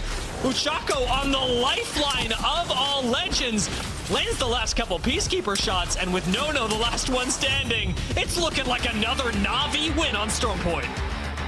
That was a super good way to close out the game. For like, essentially, Alliance didn't have an opinion in that matter of, hey, we don't want to fight. The other team chose to engage on them immediately. Na'Vi closes out that game, and we always talk about how important it is to be able to close out these wins. Even though you have good positioning, you need to be able to win as well. And Na'Vi showing time and time again that we're here to win. You remember in game number 1 where I was a Trojan apologist and I was like, you know what? No, they actually should have played for second there. They had the most damage. This game, I'm not sure I'm on that page. This felt a little over ambitious by Trojan, even though Alliance do die. Opening the game up for Na'Vi was a huge risk and is one that pays off for Na'Vi specifically. They get 8 kills this game, not a super high number, not as high as they did in game number 1, but still a very comfortable victory, tying Trojan at 20 points. I mean, look at that as well. All the 4 teams, essentially, the top 4 teams have been soaking up all the points. We go from 20, 20, 16, 14. All of those points in that lobby is soaked. There's 3 zeros, there's 3 ones. Like, it's absolutely crazy. So this essentially means that for a lot of these teams, that's just like a donut without being a donut. Like, you didn't die 20th and scored like 0. You could have been 12th with 1 kill. Like, it's just crazy. Yeah, this particular game felt like a lot more of a struggle for teams inside of Barometer, whereas last time we had a culling of squads slowly but surely, especially with Alliance running through the lobby. This time we had a lot of individual fights breaking out around the map, even around the outskirts of Barometer, up in the north with SLR, and of course off in the west where we had Nameless fighting for their nut building. Alliance still lead the pack, and Na'Vi are coming up right behind them. Trojan, however, are beating Nova Gaia right now, and when we break up a team, Tiff, I do love to keep track of the small rivalry that develops between them, even though I know that Nova Gaia and Trojan broke up on good terms. It's important to keep track of the fact that Trojan are on top right now. You're definitely just creating something there. You're just like, I want to see one of these teams excel today post breakup and kind of stir the pot. I'm watching you, I'm with you, but honestly, now that we're done with Storm Point, it's just been a heck of a first couple games in our series, right? I wouldn't have anticipated that Alliance turnaround in match number 2 for them to kind of carry that momentum through and through, but I don't know why I was doubting it. This is a crazy thing where I would be like, you know, Alliance had a couple of mistakes. They're surely not going to come back in such a dominating fashion and then continue on that momentum. But for Na'Vi to win 2 of the 3 games, that is the kind of level that we need to see them back performing at. Yeah, this felt like a very nice couple of games for Na'Vi especially. And remember, we barely touched on this because the composition honestly didn't feel that important, graceful, but the Lifeline pick did throw me when that showed up on screen. I'm actually curious about your thoughts on that one, Graceful, before we jump into a couple things. Tell me more about the Lifeline pick. I mean, you know me as well. We always play ranked. I always like to play Lifeline ranked as well. So you're so good at it. I'm very happy to see that as well. But I mean, I think it also comes down to the fact that they are more than willing and happy to play stuff that they're comfortable with, and they're showing promises regarding how to play their specific niche. Like, okay, everybody's playing Gibby Newcastle. Okay, we're gonna get the crypto mag out. Okay, everybody's playing this. Now we'll maybe change things up with Lifeline. I think it's such a good thing to show that you have compositions that might not be as mainstream, but you can make it work in fashion, because sometimes, let's just say Mirage becomes meta all of a sudden. I highly doubt that absolutely everybody has the same level Mirage. And when you have a solid Lifeline, hey man, make it work. Bro, when they added the perk system, we saw Mirage for a bit, so you're not crazy there. I just love our Legend ban system forcing people to be flexible. So thank you so much for your thoughts on Lifeline. And yes, you're an absolutely cracked Lifeline. But for those of you at home, if you haven't been keeping up with the ALGS, well, first off, you should be. Let's go ahead and here's what you missed. We'll get you caught up on all things Apex Legends, more specifically APAC South, Match Day 8, Match Day 9. That's right, they only have their regional finals left. So if you guys didn't catch this, Match Day 8 for APAC South, it went with a really gnarly uphill battle, especially the win came through by JD Gaming against Bear Claw Gaming in match number 1. But when you kind of look through here, match 3, there's some moments with keep going. It's been really tough to see kind of these end games go through, and Wolves Esports is going to come out on top in that specific moment. But it just keeps heating up as we go into match number 4. Ooh, JD answers back. And this time from the high ground, Dia. I think that like controlling space and keeping high ground for as long as possible, even with the zip chow, that's insane. Like they really didn't have another choice though. No, especially when you're able to control high ground like that. And I think JDG really showed some incredible control there, and it's something that I'm really enjoying out of the entire squad when I am able to watch them retroactively, because they do play insanely late at night. Now, for me, ALGS did end up winning the next game and in fantastic form as well. Now, that was their 5th match of the day, but ultimately, even with the win, placed 9th. Now, the series did finish with an SAUL win, which was pretty stylish as well, but we weren't able to cut it quite together because we wanted to show you guys what was going on in the overall leaderboards. However, that was match day 8. Match day 9 had a little bit of a different story to tell, because with Boogie Borders finding the first match, that seemed easy enough, simple enough for any day in APAC South. Boogie Borders, they're gonna find a win. However, the boys ended up picking up that torch and held it into game number 2, dropping onto Team Mango for the victory. In match 3, QOR Gaming finally found a win after a 1v1 with Dreamfire. It was quite exciting.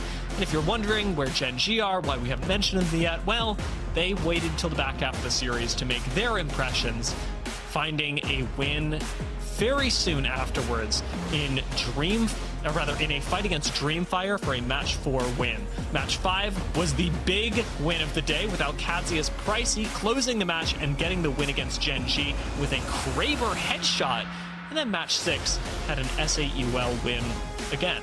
Funnily enough, after match day number 8, they also win the last match on match day number 9, even though this time SAUL placed 3rd overall, with Deep Cross Gaming in 2nd, and Gen G with, again, an emphatic back half of the day, ending up placing 1st overall. Well, there's that Kraber shot for the win from ALGS, and it's so good to see Kimchi out there in the mix as we pull up the series results from match day 9. You're right, Gen G Esports total of 64 points on the day, Deep Cross Gaming 55. SAUL, after that game 6 victory, puts them inside the top 3 with 53 points. I'm pretty sure I saw a member of SAUL tweet out, they're like, yeah, we're the game 6 Reapers, 100% win rate on game 6. Look, we've seen that before, and we've seen that net people like last chance qualifiers to finals to champs to everything. So honestly, be those game 6 Reapers. That's exactly what you need to do. And honestly, ALGS won both match number 5s too. Pretty consistent, if I've got to say, as we look through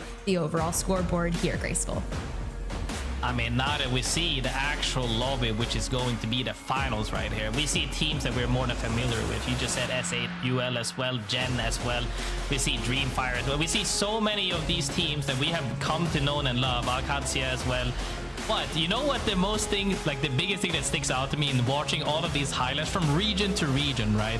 When you look at bubble fights in EU and America, is that you see a lot of side left strafing because roller players. But when you watch APAC South, you see that tap strafing, bubble fighting. You see 3 people tap strafing in and out of the bubble. It's so refreshing to see the different regions bring different type of techniques, so to say, and skill levels as well. And we always have been talking about them, APAC South, APAC North, other regions outside of the ones we typically talk about, to be, they have the potential, and we always like to say it as well. Is this the time now? I'm looking so much forward to the finals as well. I think everybody at home does as well. Why do I have such a crazy intrusive thought where everyone says, does APAC South have what it takes, when some of NA's best players are from APAC South? But I digress. We're not in NA. We're in EMEA right now. So my intrusive thoughts will stay where they are. We'll leave it to LAN to settle all of those discussions. And speaking of LAN, Sapporo Champs tickets are on the horizon because ALGS is running it back with Champs in Sapporo at the Dewa House. So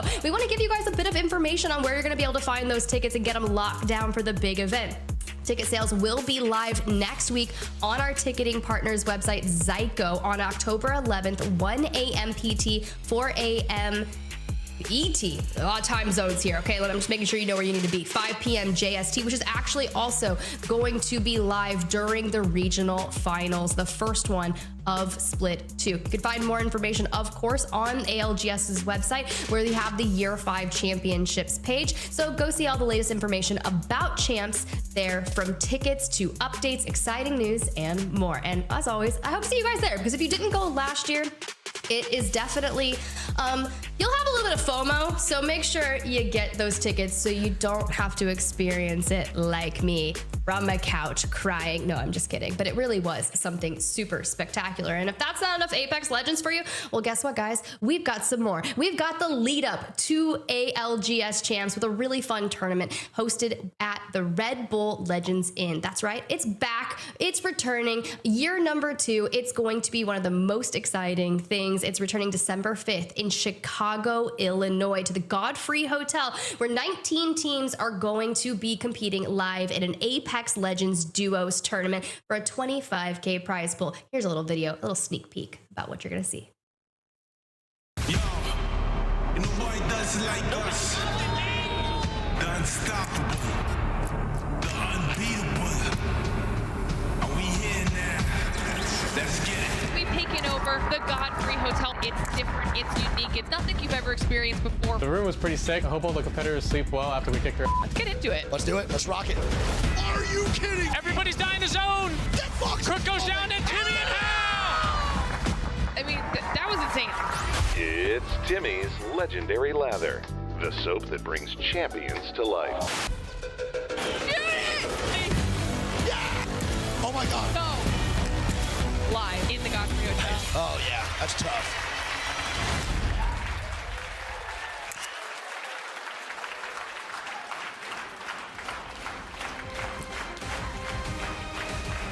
That's right. If you think you and your duo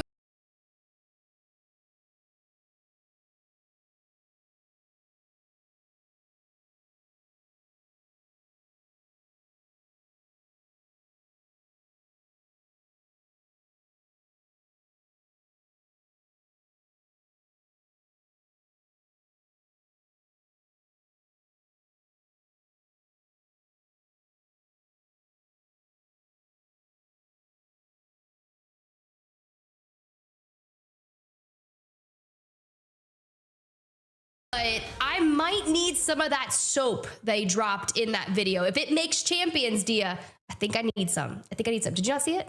What was that? What? What was that? I saw that was like, what?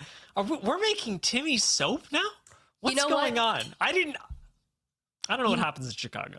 A lot of things happen in Chicago. You can actually go research some of it if you want. We're going to send you on break. Go learn all about Timmy's lather soap, lavender. I don't know, but I'm going to bring Graceful and we're going to get you guys through the next map as we move things away from Storm Point, Graceful, and head on over to E District. Let's go ahead. Let's pull up that map rotation, kind of familiarize everyone with what we've been doing and where we're headed. I mean, I lied. We're going to the POI draft. Oh, the POI instead. I mean, that's more than fine as well. We saw the macro on the, on the previous map on Stormpoint, two pretty much back-to-back zones where the macro looked the same. Here, it'll look very different because this is one of the maps I always like to say, and I love this map a lot. Kudos to whoever helped make this map because you're never stuck on this map. There's so many chokes, there's so many pathways. You can always have that rotate. This is probably one of the maps right now that have the most teams alive due to the sheer amount of playable area and space.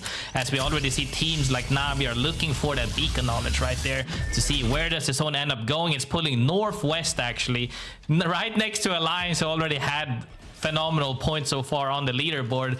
They're gonna be more than happy with this because if this zone is a typical one that ends northwest of City Hall, actually outside of Resort by that water area, these teams are looking really good right now.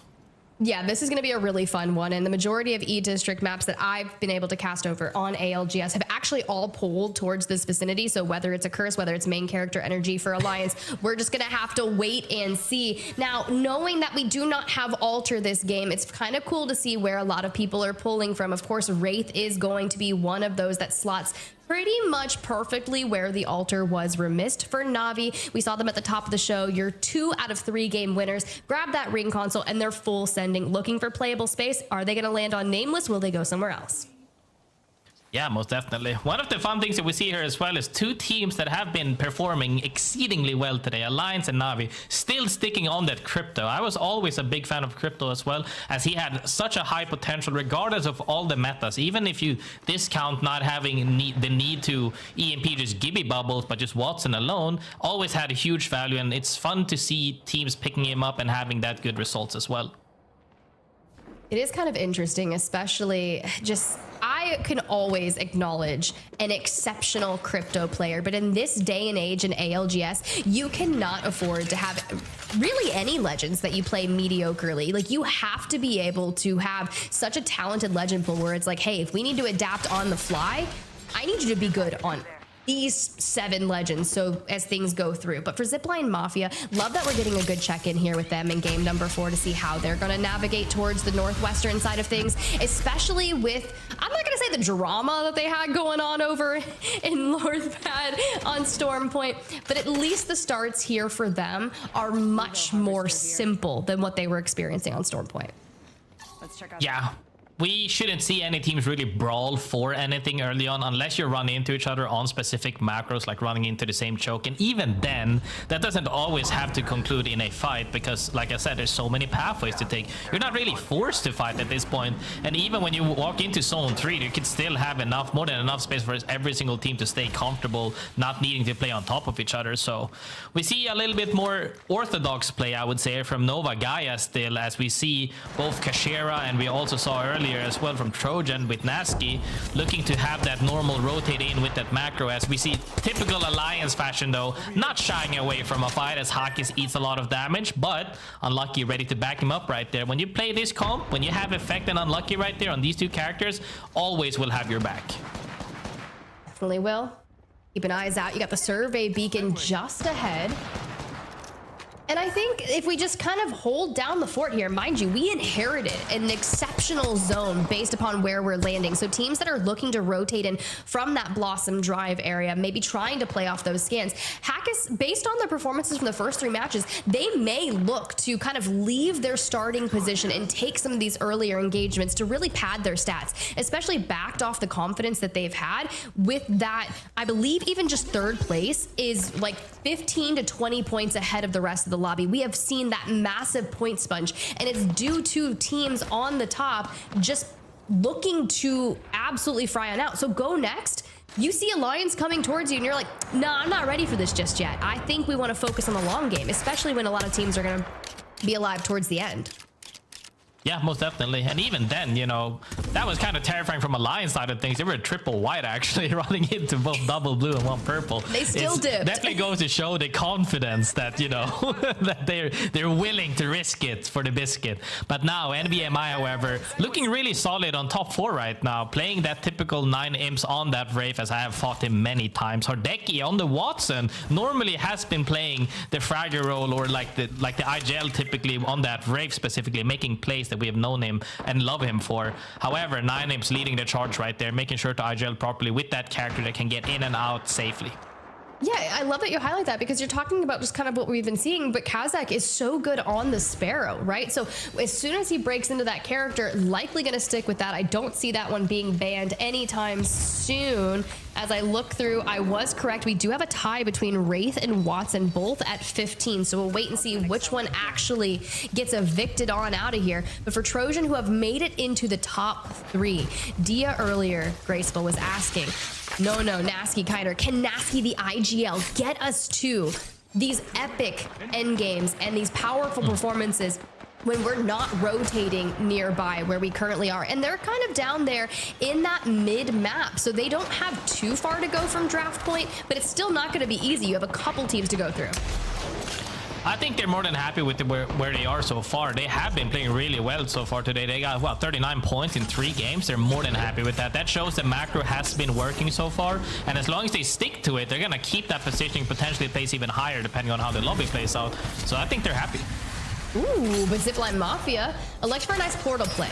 Now, is this so we can absolutely swing on the team above us, which is potentially, or is this, in case we get swung, it's a defensive factor? But we'll check in with them in just a moment, because we got to see where that circle is going. Yeah, and I bet it's the same. Yeah, it just kind of circles on up just a bit north. You got Nameless and ZiPLina, Mafia, FaZe looking to kind of bring up the outer rotation. Alliance has been steadfast in their defense of that western side. Now, you really got to keep tabs on where teams like NVMI, Nova Gaia, how they're going to absolutely shove their way into that next circle. Because NVMI, when they start getting into those heavy heated fights, knowing that they need to claim a space in late game, they're really formidable to deal with.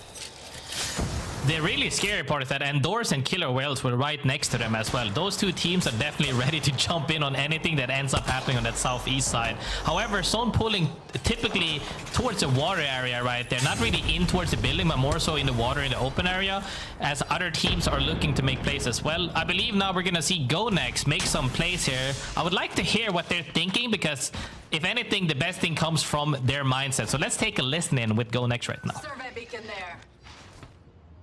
Fuck's sake, man. You top? Yeah, I'm telling you. One team. Could be done. Could be behind still. us, could be in front of us. One team. One team on height. You hit it from here. Nading each other. Yeah, hit it from here. Wanna start looking out. They jumped on them, I think. Maybe? I Yeah, I think they jumped on them. I see Ash TP up here. Just disappear. I need to go. Full team on top, by the way. Full team on top. Okay. They're joining as Maybe well. now. It's 3 men on top here. They're looking down at you as well. It's literally no one on that side of the map. Yeah. We have to kill these guys somehow, by the way. Yeah, we have to play to kill these guys. No, Okay. no. Do you have ult for me?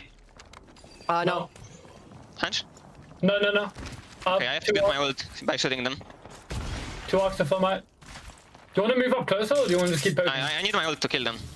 Okay. I'm playing up on the height in the choke. But I have fucking 40 on ult, 60 on ult. 42. I mean, a nice listening right there starts with the F-bomb. However, they are very cautious, making sure that, hey, they did drop down, but there's a team up here, didn't really have all the information they wanted, decided to play it very disciplined and calm, and I think that's a really good thing to do, because when you have a character like that Crypto, that's what you have free access to information. Might as well take your time. Well, you know who's not taking their time? Alliance. That is not a thing for Alliance. Sure, they take smart fights, but they really know how to push that page, then catch around the corner, on dogs, out of here. And just before you think that they're going to be safe, it's Pot who's bringing the fight to them just before disengaging. Because anytime you see a fight, the presence of Wraith really allows you to get hyper aggro on that, look for a potential third-party situation, and easily get on out of there. And then you've got immediately Unlucky using the drone to scout things out. Now, back to that listening. I want to talk about how Light on Ash is like, hey, yo, just so you guys know, I need my ultimate to be able to kill them. I recognize we need to take out Nova Gaia to have a nice rotation in the circle, but I can't do that unless I have my ultimate. And he's at like, what, 53%? Yeah, I mean, when you gotta be calculative and you have to be pre-planning properly, because one tiny mistake can cost you everything, especially in this current meta where you can die of just, even if you have the perfect triple swing, all it takes is one other team to look at you for just 2 seconds and somebody could get insta demolished. So you gotta make sure that you're healthy. But speaking of health right now, Killer Whales was going down as Passion also already lost one. Fights are cooking already on the cusp of the zone right now. Circle 3 about to close in a minute as Passion is getting engaged on from the outside as Mask comes down to an armor swap but gets really low. Ooh. And inside we go. SLR. Mastiff in hand, just trying to connect. We just needed at least 2 on it. But you do see a shield cell go off on the other side. A little dance around the exterior. This is what Wraith does. Allows you to just dip on out, guard the portal to see if you're being chased. But at 18 teams, with this circle shoring up, we are in for a really good time, Graceful. I mean, that's what I said before. It's gonna be like, only team that died is because Alliance aped them, right? All the other teams right now, Circle 3 is about to close, and they're more, look at like at the minimap. There's still room for more teams. We could be running 30 teams on this map and it would still be fine. However, Zone will be closing shortly. Yeah, new LTM. Zone will be closing shortly as other teams are rotating in. It is moving though a little bit more towards the northeast rather than the northwest typically we saw in the water. So that's gonna be fun to see how this one plays out. Really is. All right, through the horizon, keeping tabs on GoNext as they hit the evac tower and look to send themselves closer to where that circle has shored up. Pulling away from ZiPLina, Mafia, and Trojan, it actually favors Na'Vi, which you can see just below GoNext. Now, will they play this fence line? It looks like they're going to be comfortable here. Now, if I'm Na'Vi, I don't want to leave my current setup, but I want to show presence to GoNext and say, hey, like, you can't just walk up here. But this is what happens when you pull out Caustic, when you pull out Newcastle, and looking for defensive setups without something like a Rampart can be difficult. Yeah, I mean, that's kind of the whole thing about areas like this, is that it's harder to play early on when everybody is freely looking at you. But as the zone will close, it becomes more and more safe because everybody has to look like for their backs. They have to look to see which teams are going to rotate into them. Are they not safe? Then now we have to look to make a play. So that just opens up for more potential for where GoNext can play a lot more safely. Now, speaking of not in zone, SBS is looking to take a fight right here on Shek's. Poor guy almost get immediately evaporated, as now they're looking to walk in. 1 minute closing soon though. I think they have more than plenty of time to set up a play, but triple blue armor not looking too comfy actually this late into the game. They do have a portal in check for that as Na'Vi gets eliminated. GoNext off screen actually full sends Na'Vi to take their power position in that circle. Hopefully pays off incredibly well for them as we consider what that longevity is going to look like. But for now, this is the spot in circle you wish you had, and now that you fought for it, you're going to have to defend it, and VC goes your next challenger. I believe we heard a Maggie ball right there as well explode on them, but doesn't flinch because they already have the entire floor set up. They have that wall right there even though they're not even playing ramp themselves, they have a ramp wall, and now they're setting up defenses. 50% off the gen though, so they could get nade spammed out potentially, but are gonna look to be fine as they are now the ones taking the angles on VC Go on the bottom floor. Well, Passion getting Ekio back on in.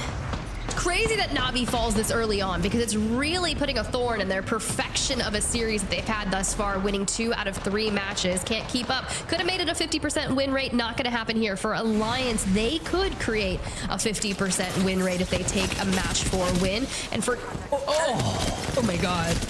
That's the ASMR I want in my life. Please do it again. We saw him do it with R9 in the previous game as well, and he's sticking to it. He says, PK? Why PK when I can just one mag everyone? Nice one mag from Effect coming out right there, and that's exactly what you're gonna do. Hold your space, and immediately goes back to his core role on that Watson. I set up my gen, somebody's here, I one mag them. Let's go back to fencing. Let's go back to making my happy fences. FUL falls and GoNext continue on the chaos that they've been working through. UAIM have had a pretty much like an under the radar performance thus far today with about 16th, 15th place. They take down a couple portions of Nameless. They will fall out of this lobby, but this is where everything starts to get messy. Got Pot up towards their left, Alliance to their right, and Trojan on the other side trying to finish off Endorse, but Geiner, my man, you're about to set that Jenny right on a rogue frag grenade, and you dive out with just enough time. I mean, yeah, that is scary as well, as we see SLR get out there. Prestige one mag somebody as well, I believe. Now Kashira is downing Effect. The kill feed is lighting up as everybody's breaking out into a fight. Comes down to Unlucky right now. Solo Dolo as he's trying to escape, but they are more than happy with the success they've had so far. But let's see if they can make it out. If there's any character that can make it out with the banner and get the rest, it's Crypto. It 100% is. We've seen this motto so many times throughout ALGS history, but for Pot, who doesn't have the Crypto, they actually are running Seer, and that's Oirein picking up the mantle for that. Kind of taking down a member of NVMI, and they're getting the full on 9 impulse. So knowing that you have 20 seconds to go before you have to full send forward through the remaining 2 members of NVMI with Trojan at your backs, this is going to be difficult. Most definitely is, as now teams are starting to occupy more and more space, meaning that there's going to be more free shooting for a lot of these teams on the higher grounds. As we see Nova Gaia holding that bridge. There is a team on the far side though, so they're going to make sure to see... Actually, no, they're underneath. They have the entirety of the bridge, I believe. They're just making sure to play small for the moment as they are occupying more and more space with these fences. Taxington is making sure to set up properly before, as now Kashira sees we have this entirety of the bridge. We're going to start shooting at absolutely anybody we can see. As GoNext still in this house sharing with Trojan on the bottom floor. They're both looking to shoot and show their teams against each other, but nobody really wants to full commit in case somebody 3-piece the house once again, potentially. And there's a very real chance for that to happen, Kiner. Into the portal on the outskirts. Back we go. Alliance unlucky, pulling in Effect and Hackis for an endgame situation. Now you've got Pot kind of circling where they are. Zane going massive to wrap up Endorse, keeping the pressure on. Goodbye, Killer Whales. 7 teams left. This one's about to get nasty, and I'm so ready to dive into it. Hackis and Effect gets respawn, but immediately goes down as well as they just fall straight into the chaos. As we saw FaZe having a good position, getting a couple of kills right there from having a good spot in the zone right now. As Unlucky, he's just trying to survive with this drone being in Invis for as long as he can. As he's getting naded on the inside. They couldn't really find him being outside right there as other teams are looking to make their play. Zone is about to close in 35 seconds. I don't know how long he can survive because right now, I believe every team is owning so much percentage of the zone. Well, you've got GoNext and Trojan on the inside. GoNext will win out on that battle. They remain the victors of the house, and now this is the perfect time for FaZe to lay entryway. A couple PK shots around the doorway. Into the void we go to cross through the fences, and Zane connects on the inside, takes down Kinda in dominating fashion and says, "This is my house, henchman. You can try to run, but I will hunt you down."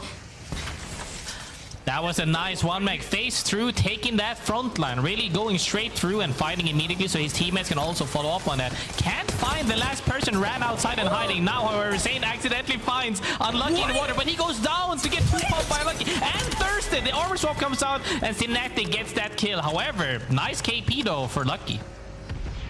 Oh my god, if you're gonna take a chow to Unlucky, you better mean it. Regardless, FaZe Clan immediately grabbing the res straight onto Zane. Nova Gaia, they have just been waving the white flag over here on the bridge, not looking to get involved. Of course, they do have Passion just underneath them that they have to be cognizant of, which you know Kashera is, but they want to keep that pressure onto the engagements across them and wait for the perfect time to make their move. The best part here for Nova Gaia as well is they're actually in for quite a bit, and other teams aren't really playing as much bunker heavy comp, so they're gonna have free firing on absolutely everybody for quite a while. However, there's 2 teams now. We see that bubble come out earlier right now. They're gonna see, they can give you ultimate as well. I believe this is gonna be Nova Gaia's game to win, as long as they make sure they're not the ones to get engaged on immediately, as we see Ekio go down right now, getting absolutely destroyed by Tyler, as they're getting crossfired by absolutely everyone.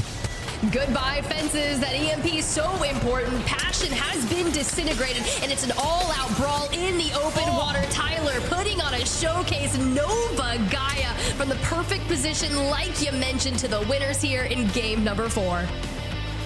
I mean, I have teamed with Tyler before, and I know he can shoot his gun. Right there, he was feeling himself. Immediately came from that flank. He came from the rooftop, pumps 2 people in the back, pretty much immediately wins the fight because he has that. Like, that's the most important part of playing frontline when you're playing characters like a Fragger role, typically Wraith, Ashe, Pathfinder, etc. Is you take an angle to where they have to, like, the enemy team has to decide, do I look at you or do I look at your team? And whichever you look at, the other side has to punish you. And Tyler did exactly that. You looked at my team, I'll pump you both in the ass. Yes, 100%. Let me just go ahead and tell you that seeing Kashera back on the crypto is where you need to be, because how many hours on crypto does Kashera have? He had that EMP such perfectly timed to make sure that as soon as the team started to rotate out of the house, what does he do? He completely destroys all of Passion's fences and just leaves them open and vulnerable to the teams like FaZe that are going to be rotating out. Then they just time it, right? Especially, like you said, Tyler just drops down and decides to use the PK to the best of his ability, connects a ton of shots, takes a win when they needed it most. Let's see how many points they were able to grab as we pull up the match results from game number 4. Nova Gaia, 8 kills, 12 placement points, a 20-point game, which honestly, anything above 20 for me is a stellar win. But FaZe Clan, who actually come in 2nd place there, get 8 kills as well. So nice 17 there. Graceful. Nice. Really good points overall, but the one thing I'm the most impressed about is we've seen Nova Gaia, Kashera's new team name right here, consistently get into endgame, and now they got to the point where they just closed out the game. And then, like I always say, if you can consistently put yourself in top 5 scenarios, one of them will click, and this was the game that they brought home. However, we saw on the flip side of things, FaZe Clan had good positioning at some point, but they had to fight for it though. And when you can consistently take fight after fight and come out on top, that's always a great showcase. And I think a lot of people have always looked at FaZe Clan as why is this team not performing to the extent that we saw? But when we see Sane making plays like that, he's like, fences, I'll just phase through them in one mag one of you. That's the confidence that you need, and we have seen Sane on land do the same thing as well. 100%. We've also seen Kashero have some stellar performances on land years ago and wants to get back to that form. Will it be this Nova Gaia roster of Taxington, Tyler, Kashero, especially backs off that win? I feel like they're still working to get that synergy together, but it brings them to the top 3 on the series results after that performance, getting them 20 points. So not necessarily within striking distance yet of Alliance there in first with 70, but we're getting close. The thing is, they've got about the same placement points as Alliance and Navi. The only thing that's really separating them is those kills, which we started to see them come together in match number 4. They just need to kind of iron out a few things because their macro is pretty important. They just need to make sure that those end game pools are, you know, in their favor. If not, they got to fight for them just like they did. But we are going to cut to a quick break, and when we come back, we'll get the final 2 matches of ALGS Match Day 8.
A fantastic rotate out of them, but FaZe actually did very well, better than they do on average during the season in this game. Yeah, most definitely. You know, they're cleaning up the fights properly, but when you have this, if you see this crossfire right here, EMP hits, the bubble goes away, Tyler is blowing up absolutely everybody here, but FaZe Clan forgets about him essentially. They definitely heard a TP, but didn't keep that in mind as he just drops behind him right there, hits a fatty pump right there, hits another fatty pump right there, and the fight is pretty much over immediately. That's exactly how you need to play. That crossfire setup and making sure that you close out that game, that was very strong fashion, from having solid early positioning to then leading to having a height for free, but then also getting that KP is what puts them really on that board. And it'll put them pretty high up there. It'd be very interesting to watch the run out of Nova, Gaia, and Trojan respectively, as they are now both in position where even placing first overall isn't enough to get them into Japan. You must win the regional finals, and these last couple of match days for teams like Trojan and Nova, Gaia are just about getting yourself in form for regional finals and the LCQ, because your actual placement going into it won't be the thing that qualifies you unless it is number one. Yeah, at this point, like I said, you gotta win or you gotta go make through LCQ. I believe top 2 in LCQ. And like you said, it's all about the reps, making sure that you get as much practice as you can in, making sure you're all on the same page, working on the stuff that normally doesn't like synergize immediately when you pick up a new player and or new team. Is that you gotta work through these kinks essentially. Gotta make sure you put those fights in, that listening to the same comms, making communication that everybody understands, being on the same page, trusting each other, which is a really hard thing to do as well for new teams, where like if somebody calls I'm swinging and you don't have somebody swinging with you on that same frame, essentially one guy will immediately get 2v1, then it'll be a 2v1 and a 2v1 or 3v1 at worst case. So making sure you build that synergy is super important.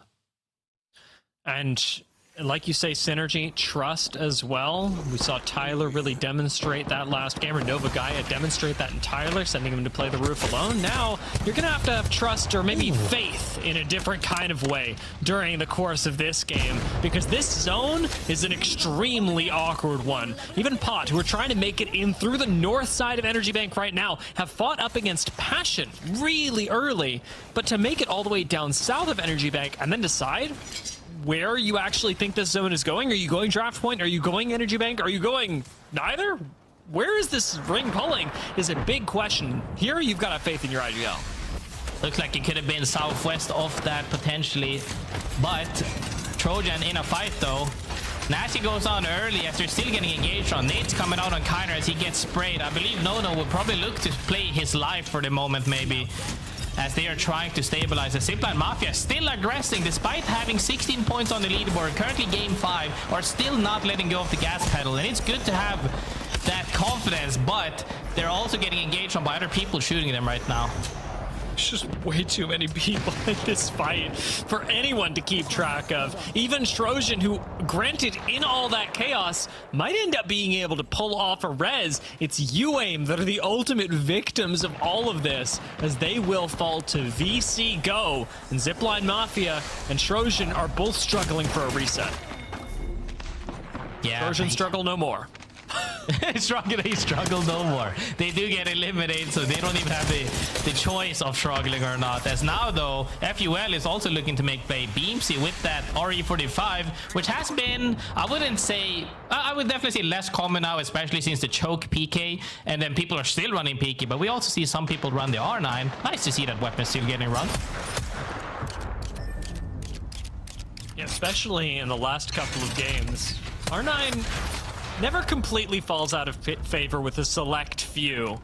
It's still very nice at the mid and short range. I think FUL should be able to get a recovery here, as Beamsy is in fact on the res at this very moment.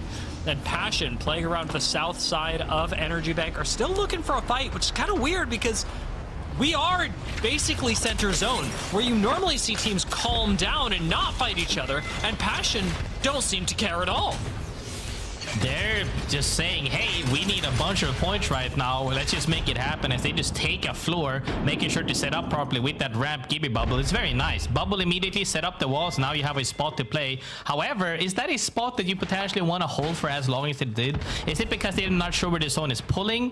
It could be pulling towards them potentially. It could be pulling a little bit off of them. Definitely though, playing that on top of another team this early on could cost them, because another team potentially could just be looking to make the same play, not knowing that there's literally 2 teams in one building.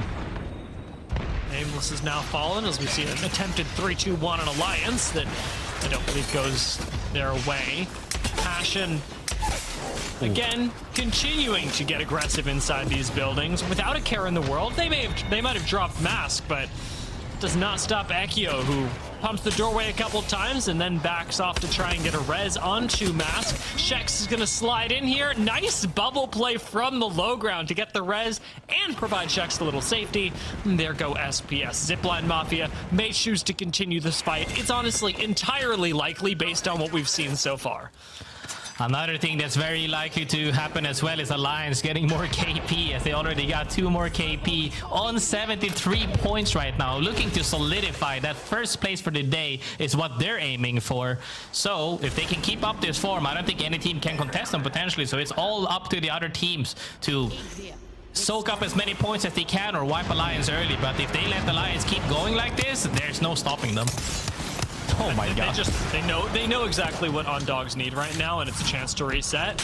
Alliance are intent on absolutely not giving them that. In fact, despite going low, still puts themselves directly on top of one of the 2 remaining members of Ondogs, and Hackis is going to help out looking for him. At this point, it really is just a hunt for KP though. Alliance, like you said, they are not improving their chances of winning the game. They're not even improving significantly their chances of winning the day with this kill.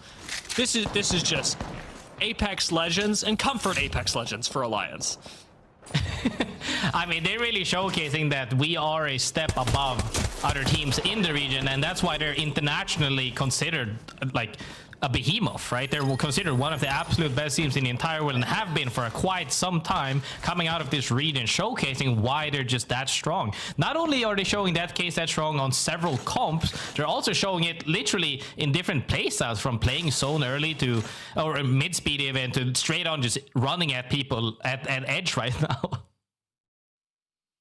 They may have the chance to show that up against our winners of last game, Nova Gaia, who should be rotating at a similar timing to Alliance up through Neon Square towards Draft Point. Endorse, who find themselves at Draft Point with a nice Ring 3 scan available. And GoNext, who are playing around the edge of zone looking for a res, I suspect in Viaduct, where they'll be able to craft banners and, importantly, get their squad mates back in. In fact, I don't even think they needed to grab the banner. I think we just saw a res right there.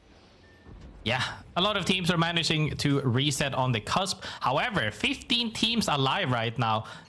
A little bit less than normal, but there was a lot of fighting, even on the side of City, like on the bank right there. Southwest, where Passion and ZiPLina and FUL are playing. A huge fight happening out there, as all the teams are looking to set up somewhere. Zone seems to be pulling a little bit more north, though, as we see. No, not going towards Draft Point at all. A lot of these teams expected that zone pull, and it's paying off. Na'Vi, importantly, are at the northernmost end of this, and after falling in 18th, a big surprise last game, even after they'd won 2 games on Storm Point, Na'Vi do need to keep a decent amount of momentum going. They're one of few teams in EMEA for whom it's not just about winning.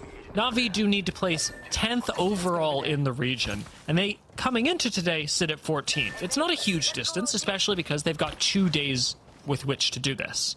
But falling at 18th is not going to be the way to move yourself into top 10. Although 2 wins looks good, consistency is going to be the most important thing. So we'll see how Na'Vi fare, given that they've got that northernmost spot. Nova Gaia, slow rotation. We did mention this might take them into Alliance, but Alliance have chosen to take a further north rotate. So right now, for Nova Gaia, it is really just about getting yourself into the next ring that you have scanned, but I don't see you having a god spot with their timing as it is. I mean, from seeing them close out that last game, it doesn't seem like they're scared at all to take fights, and if they can have proper setup and execution, I see no issue at all with the way they're playing this game out currently. As we see, though, Endorse currently sitting on 9 points. Not happy with that. Holding out teams right now, looking to get the KP and utility that they can get out of these boxes potentially. Need to make sure, because we're in game 5, Dia. This is no longer 1 donut or 2 donuts. You're in game 5 and you have a few amount of points. You need to make a big game. Couple more fights happening. Dead center of zone, because why not? Alliance, having lost 1, are hoping to turn things around, but with Effect now falling, it's Hackis on his own once again. Crafter right next to him, though. Should mean that Alliance are back in the game extremely quickly, especially now that they've both been finished off. Trix was playing that fight really well. Even had the Eva versus that Effect R9. Did a lot of good tap strafing mid-air to dodge as many bullets as he can. Even avoided a lot of the wingman shots to take down 2 of the members of Alliance. So they're more than happy with that fight now. However, top 5 GoNext sitting very comfortably in a spot like we always tend to see them. Very stable comp, very stable like way of playing the game, of not having this where we're kind of betting it on fighting a lot of teams, just making sure we have good positioning and finding good timings, and it have worked out for them as well. Pot are holding out on Dogs and the Alliance roster that has just spawned. Alliance undaunted as they rejoin the fight are going to chase on Dogs through the zone instead of trying to rotate into a gatekeeping pod. Doable. The R99 from Effect doesn't quite land with the emphasis that it has been in the last couple of matches. So Alliance are going to back off, heal up, and then try and fight their way through Pot. But they must be aware that On-Dogs can negative rotate through this zone and cause some serious problems. This is the thing though, even when you spawn, you have a naked PK, that's good. But when you have a naked R9 on Effect, that's not nearly as good as the PK. So they're just making sure that they are recouping for the moment, getting any bins that they can as they're walking in. However, they're going to be held out by 1, potentially 2 teams coming in from that side on the map. As right now though, we see GoNext facing the same trouble actually. They have a couple of chokes to choose between. They have 3 chokes to choose between. Unless they somehow manage to get past that, they're going to have to take a fight if they pick 2 out of the 3 ones. So can they sniff out a little bit if one path is safe or not? We'll have to see. But getting a mythic bin with those weapons and armor upgrade is definitely going to make them more confident if they do have to take a fight. GoNext will definitely have to take a fight. In fact, it looks like they're taking one more or less right now. FUL, this is a long-range engagement, but are holding out GoNext in the same way as Pot. Admittedly, we're trying to hold out Alliance, but we've seen how that's gone. Alliance doing extremely well at the minute. As I say that, Effect does fall down. See what Unlucky is able to do, actually taking a Wraith port that is not theirs to a mystery location, as Pot ultimately fall, and On-Dogs with the third party helped make that happen. Nova Gaia and On-Dogs still fighting each other, and Alliance as a duo once again are going to have to try and make a recovery, but the crypto has been invaluable for them in doing so. They've gotten a ton of value out of crypto as well. With that, just being able to reset before as well. When we saw them survive, we saw Unlucky survive, even get KP on his own on that crypto. Now, however, other teams are slowly starting to collapse on each other as they have no more space to share. They're forced to fight now as Endorse coming in right here. They even get the reset on him, and this might open up an opportunity for Alliance to 3P potentially to wipe out a side to then walk in from. But it comes down to how long this fight will extend. Endorse's Catalyst really anchoring them right now and allowing a safe space for the squad to heal up. Icy's got to do a little bit more than that in the coming seconds, though, especially with this next minute being the zone close. Catalyst wall is really what you want in these endgame situations. Fuda does open up almost with a knock, but ends up getting helped out by Alliance, revealing that Endorse and Alliance are both sandwiching On-Dogs, but Alliance are still a duo. They are a duo indeed, but when you have that line of sight right there on that big bridge just shooting from Narnia, you can make it work really with these weapons. However, we see Hakis only on the PK, is that correct? It could be as he's just looking to see if he can pick up any loot here, because there was a couple of boxes, but now they're the ones getting shot from the northern choke as well, as they also have a team in front of them. It's gonna be hard for them to make a play here unless Navi decides to go deeper, but we'll have to see if they have to fight for something. If that opportunity doesn't open up, we're gonna have to look at a 2v3. I can't believe the timing here. Navi literally just ported in front of Alliance. In fact, I believe they've still got a portal available if they want to back off this EMP. Unlucky relentlessly pushing forward, but Hakis is already down, and Sheila seems to be keeping Navi in high spirits.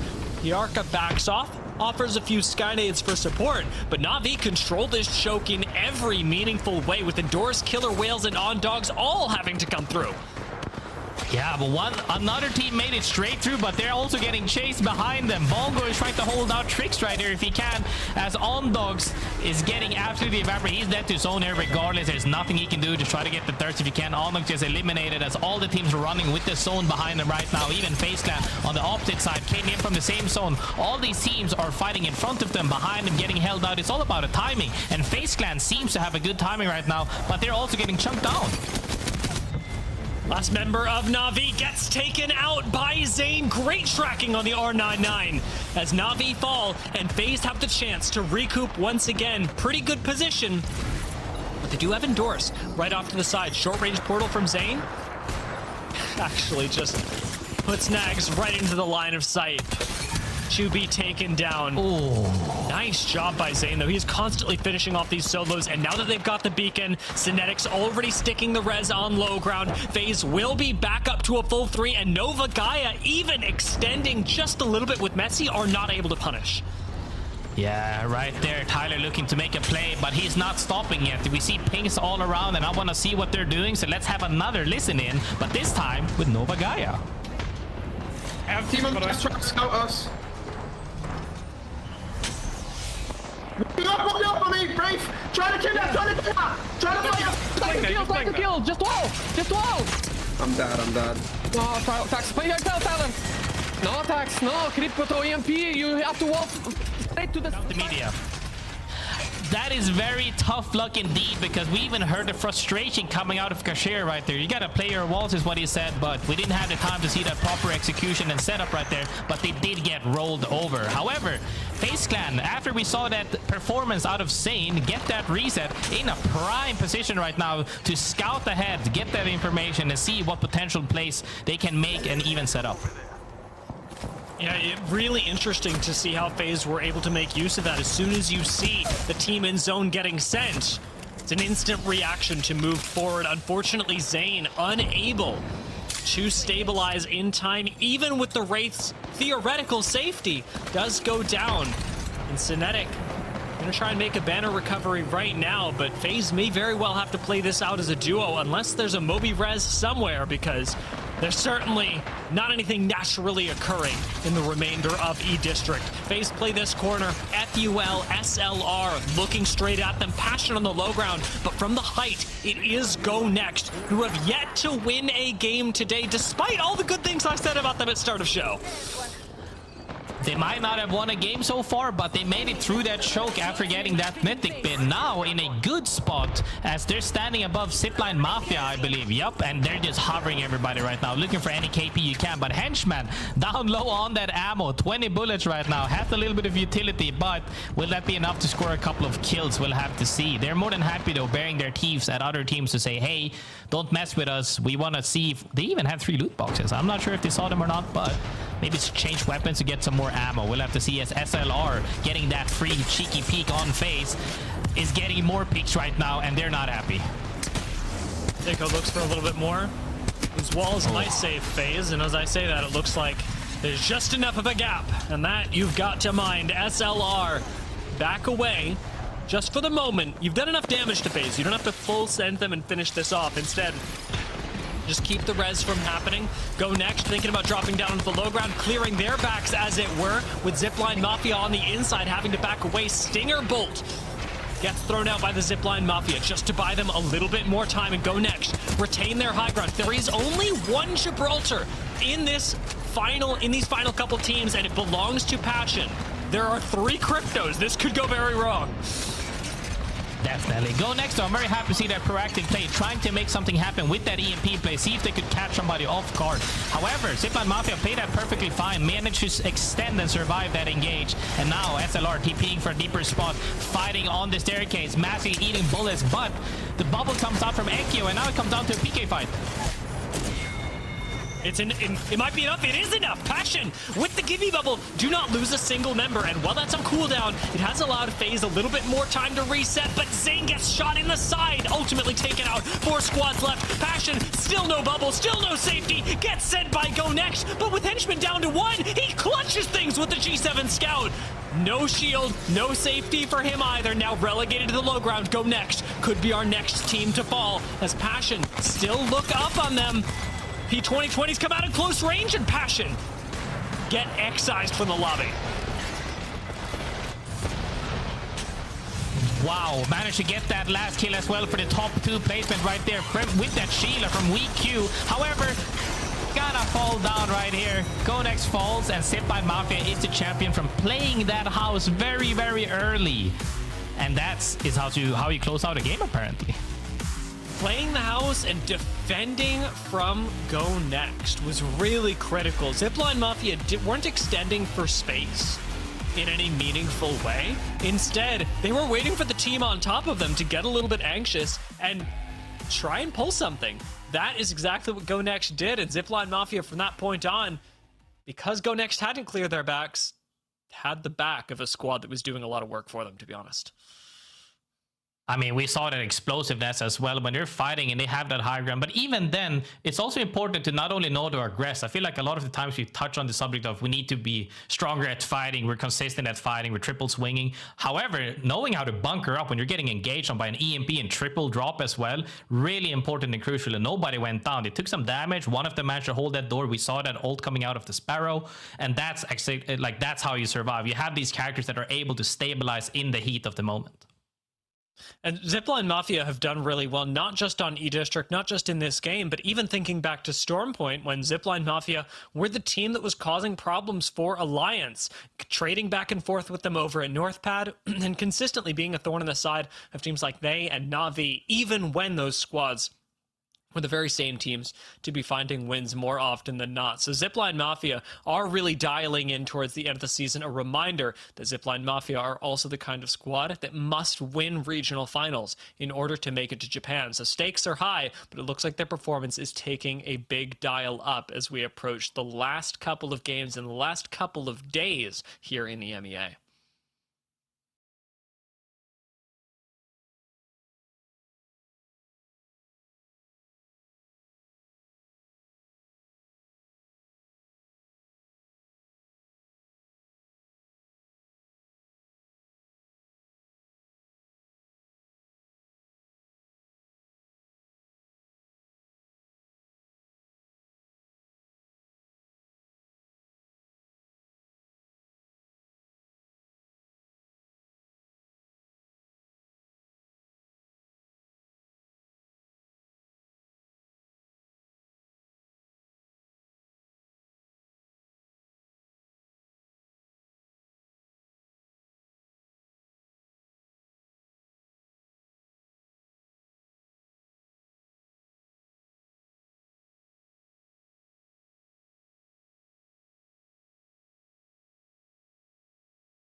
From second place. And we do have confirmed, by the way, that Wraith is going to be the ban as shown. So, with one game left, it's not really a game of who can catch up to Alliance, but who can even get close and set themselves up for success as we approach regional finals. Because as a reminder, because this is the last day of play for Group A, some folks are going to know that they are not playing in regional finals after this next game. We'll take a quick break and we'll be back with match number 6.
And the last game of the split for those teams from Group A before we head into regional finals and the LCQ, assuming that you make it to regional finals and are not pushed into the LCQ, which could very well happen to a few teams here.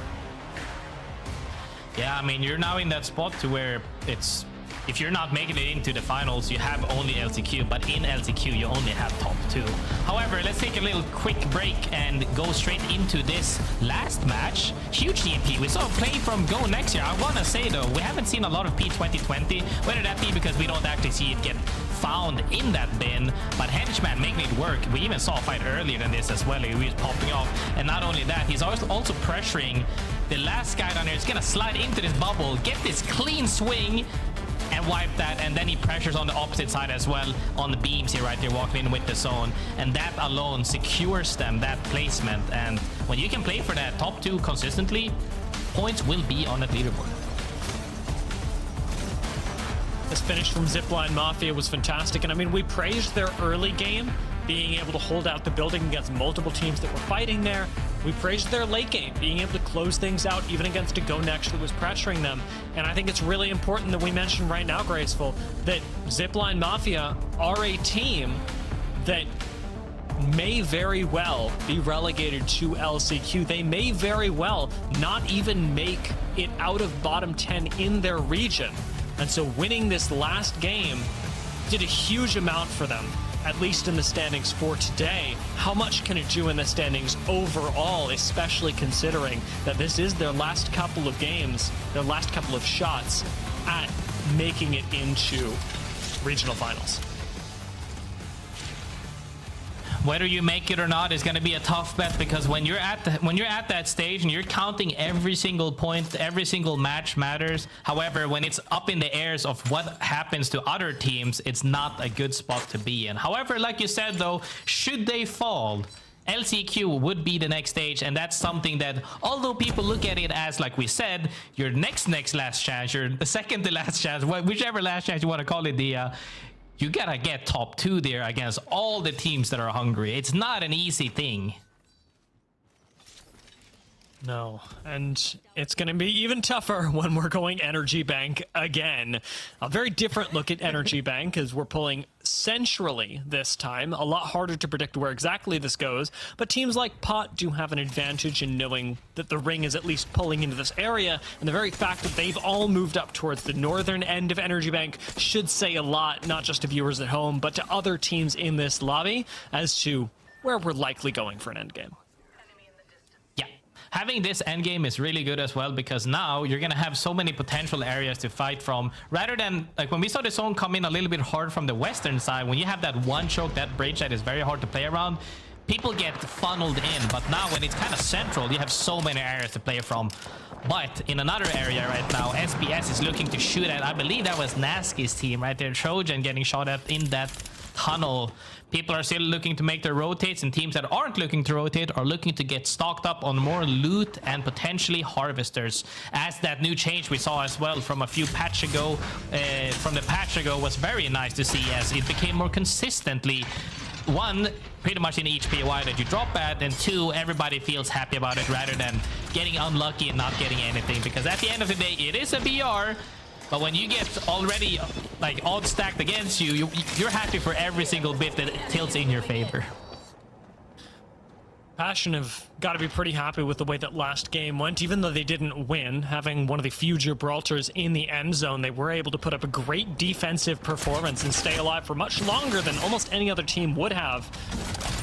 Team like Pot, however, up on high ground, remember, have the advantage of zone read and first zone prediction. So the fact that they've been able to position themselves here is really nice, but they are going to be relying on a lot more Evo to come to them via things like Sheila that they're using now, just to make sure that everybody else isn't nearly as comfortable. Na'Vi, we see them port on our screens, we see Slab go down in the kill feed. It's happening right to the bottom left of Pot. But that is not the only thing happening to Pot. Good lord, they get ported on. I believe that was Trojan as well, immediately TPing on him. Now one of them gets down by OJ, another one gets sniped by Sauna, and now it's coming down to everybody's getting absolutely fighting for the same building, essentially, in different floors. Na'Vi gets eliminated as OJ also gets that finish.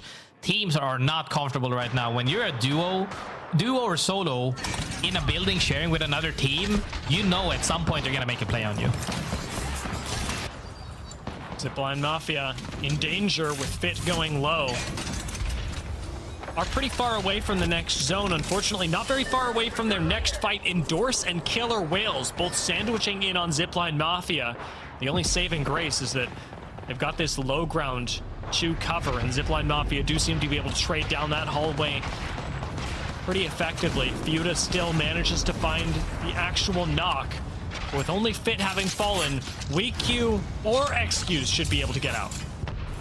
This is so good, actually. That timing of them getting engaged on them managed to get them out of that spot. As Fito is about to get thirsted, they're trying their best to thirst him, but ZiPLina Mafia kind of stabilizing here as the other teams are looking to shoot each other and poke each other out, and that's sometimes all it needs. They should have probably died there if there was only one team, but due to the fact that it was another team right next door also looking for that KP, canceled each other out, and now to get a reset. A high ground held by Killer Whales. Difficult to siege, but Killer Whales have been defined more by aggression than by slow-tempered defensive play. King Victor's positioning is a little bit more a la Killer Whales, even though he doesn't have the Spitfire that we've come to know him for. I was about to say that as well. I'm honestly baffled that I don't see a Spitfire on him because he runs that every single time. And it's always fun to see when people are running weapons that they might be more comfortable with. We haven't really seen it shine to the degree that, in my opinion, would be worth picking it up for. But hey, whatever makes you happy. Sometimes that comfortableness is more important than what runs meta. I believe we even saw Hal say before, he's like, I just can't play the RE45. So he just stopped playing RE45. And then sometimes that's just what you got to do. If you can't make it work, you got to switch things up to a little bit more towards it comfortably. And then when you have that, that's when you can make work happen.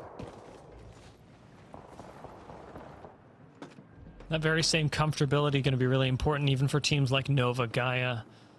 We're currently just setting up the center of Energy Bank, holding on to what they expect to be a good end game position. But we have teams fighting for the top of the leaderboard. We also have teams fighting just to stay alive. ZiPLina Mafia, one of those squads. If they fall now, we will be seeing ZiPLina Mafia not in regional finals, but perhaps in LCQ. They have not made up enough points today to comfortably make it into regional finals, especially with a full another day of play that they will not participate in tomorrow. It's all up to Fit to keep the dream alive. He is right now tucking his tail, licking his wounds, because all you gotta do at this point is survive. You're hoping that you're not getting chased, but on the other side of things, they're looking to get more KP if they can. We saw Hordeki and the guys have their PKs out, and Fito right now is trying his best to survive. As we hear an evac behind him, not looking to let him go. Hordeki lands on top of him, looking to take this 1v1, and he comes out. Hordeki gets down by that Sheila. You might have a PK, but you don't have a Sheila. Nice thirst for Fito. Maybe this brings him that breath of fresh air to survive for the moment, as more evacs are coming out and he gets landed on by one more, trying to play the wall here with the Sheila once again to see if he can make a return fight. Yeah, pulling Sheila out was a pretty good idea, but now do you focus the Stinger Bolt? Do you focus me? Kazakh, it does not seem to matter to him. Takes out ZiPLina Mafia and relegates them, not even to regional finals, to the last chance qualifier. I mean, yeah, getting put down into LCQ is not something to be happy about, but like you said, it's not the end just yet. They gotta get top 2 there to make it through if they want to stamp their tickets to Sapporo in champs. However, that is a tall order, so to say, not only for ZiPLina Mafia, but I would say for any team participating in any region in LCQ, because that's where everybody knows it's last chance. Now though, Nova Gaia sitting quite comfortably. If they were to die out early here, wouldn't be too sad about it, but definitely wouldn't be happy about it. Kashira trying to make things work as he comes down to last man standing, trying to get that reset. No Crafter right here on him as it was last game. I believe Crafter could have been here, looking to see if they can get out of zone towards the draft point, it looks like. Luckily, skimmed by Alliance. Zone tends to pull southwest here once again towards that same building we saw in the last game, rather than northeast like we saw the likes of Pot and UAIM set up when when this zone pulls, nobody is in that spot right now. So if they get that reset here, Kashera could be looking really good right now. A team like Trojan could be looking honestly really rough with the position that they are in. Trapped with a lot of squads looking at them in a corner far from where this next ring is pulling. Although, albeit, they do not know just yet. Passion also up towards the north, but with a little bit more wiggle room, given that they've got the Ash and Gibraltar to stabilize after the portal. It's time for teams to start thinking about their rotational potential, however, especially after this next ring finishes closing. NVMI will be brought in from afar, and it looks like we've got a few reses going off in the meantime, although Taxington isn't going to be able to survive the drop to the floor. Light gets that down, immediately makes it TP. Looking for Tyler right now on their bridge. Nice PK shots as he finishes up 2 of them. Comes down to one last standing once again to see if we can get another reset. Being in shambles is not fun, but when you have Peters looking at you as you spawn and you land with fatigue, aka 0 movement, your mobility dies immediately when you stand still for a few seconds, you don't really have a fighting chance to survive. That chance is left to one ratting member of Nova Gaia. One last chance for them to maybe find a res in zone up by City Hall. GoNext do, however, need to rotate into ring themselves, and that will bring them face to face with Alliance.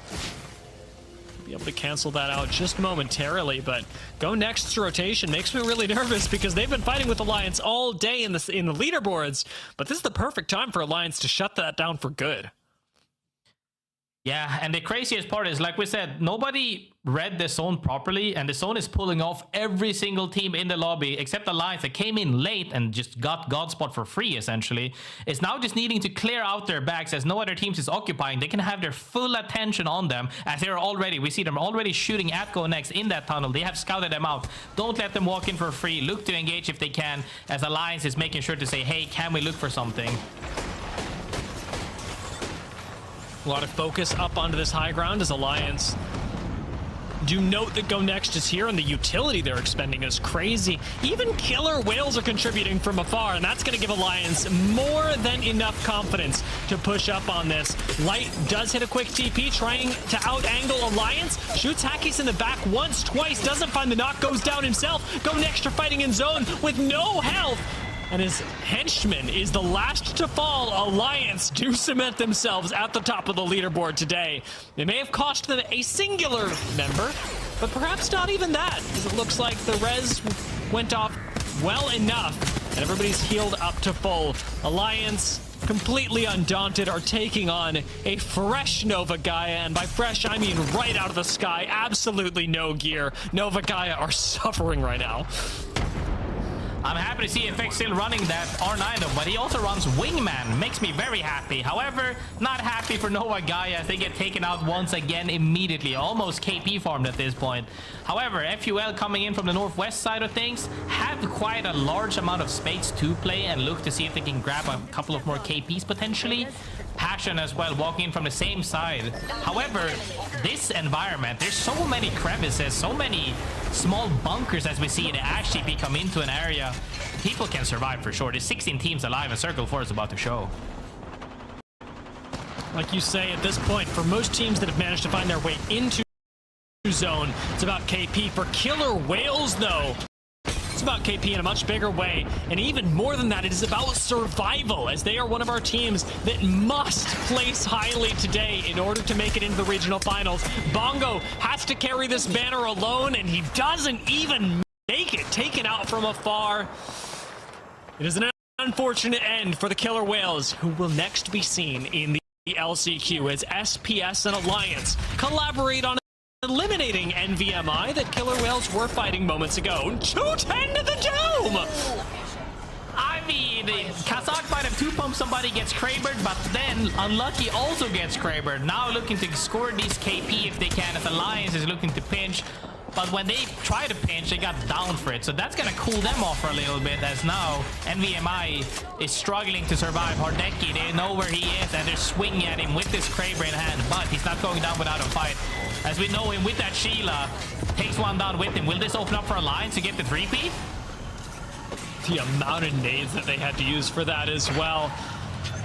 Happy Hangman does go low, and Alliance know what they must do. Hip shot from the Kraber does land though, and it gives SPS a chance. You cannot anchor that, no sir.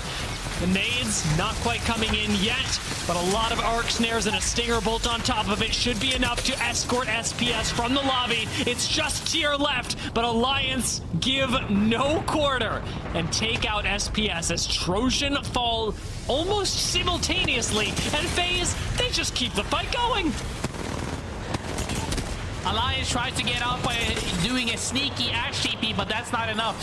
Zane snipped them out almost immediately, rips them, and Cinetic is ready right there with the scout as well. Kills all three of them. Alliance goes out, but they are happy and cemented at the top of that leaderboard for today. However, Nova Gaia got another reset, I believe, as Tyler is up once again. Top three, have a Kraber in hand and a wingman. Kashira is making work right now. Nova Gaia get a reset and a Kraber, landing 2 shots. A couple of nades in here. Kashira, he takes out, was that the whole squad? I think Nameless do go down. Double crack.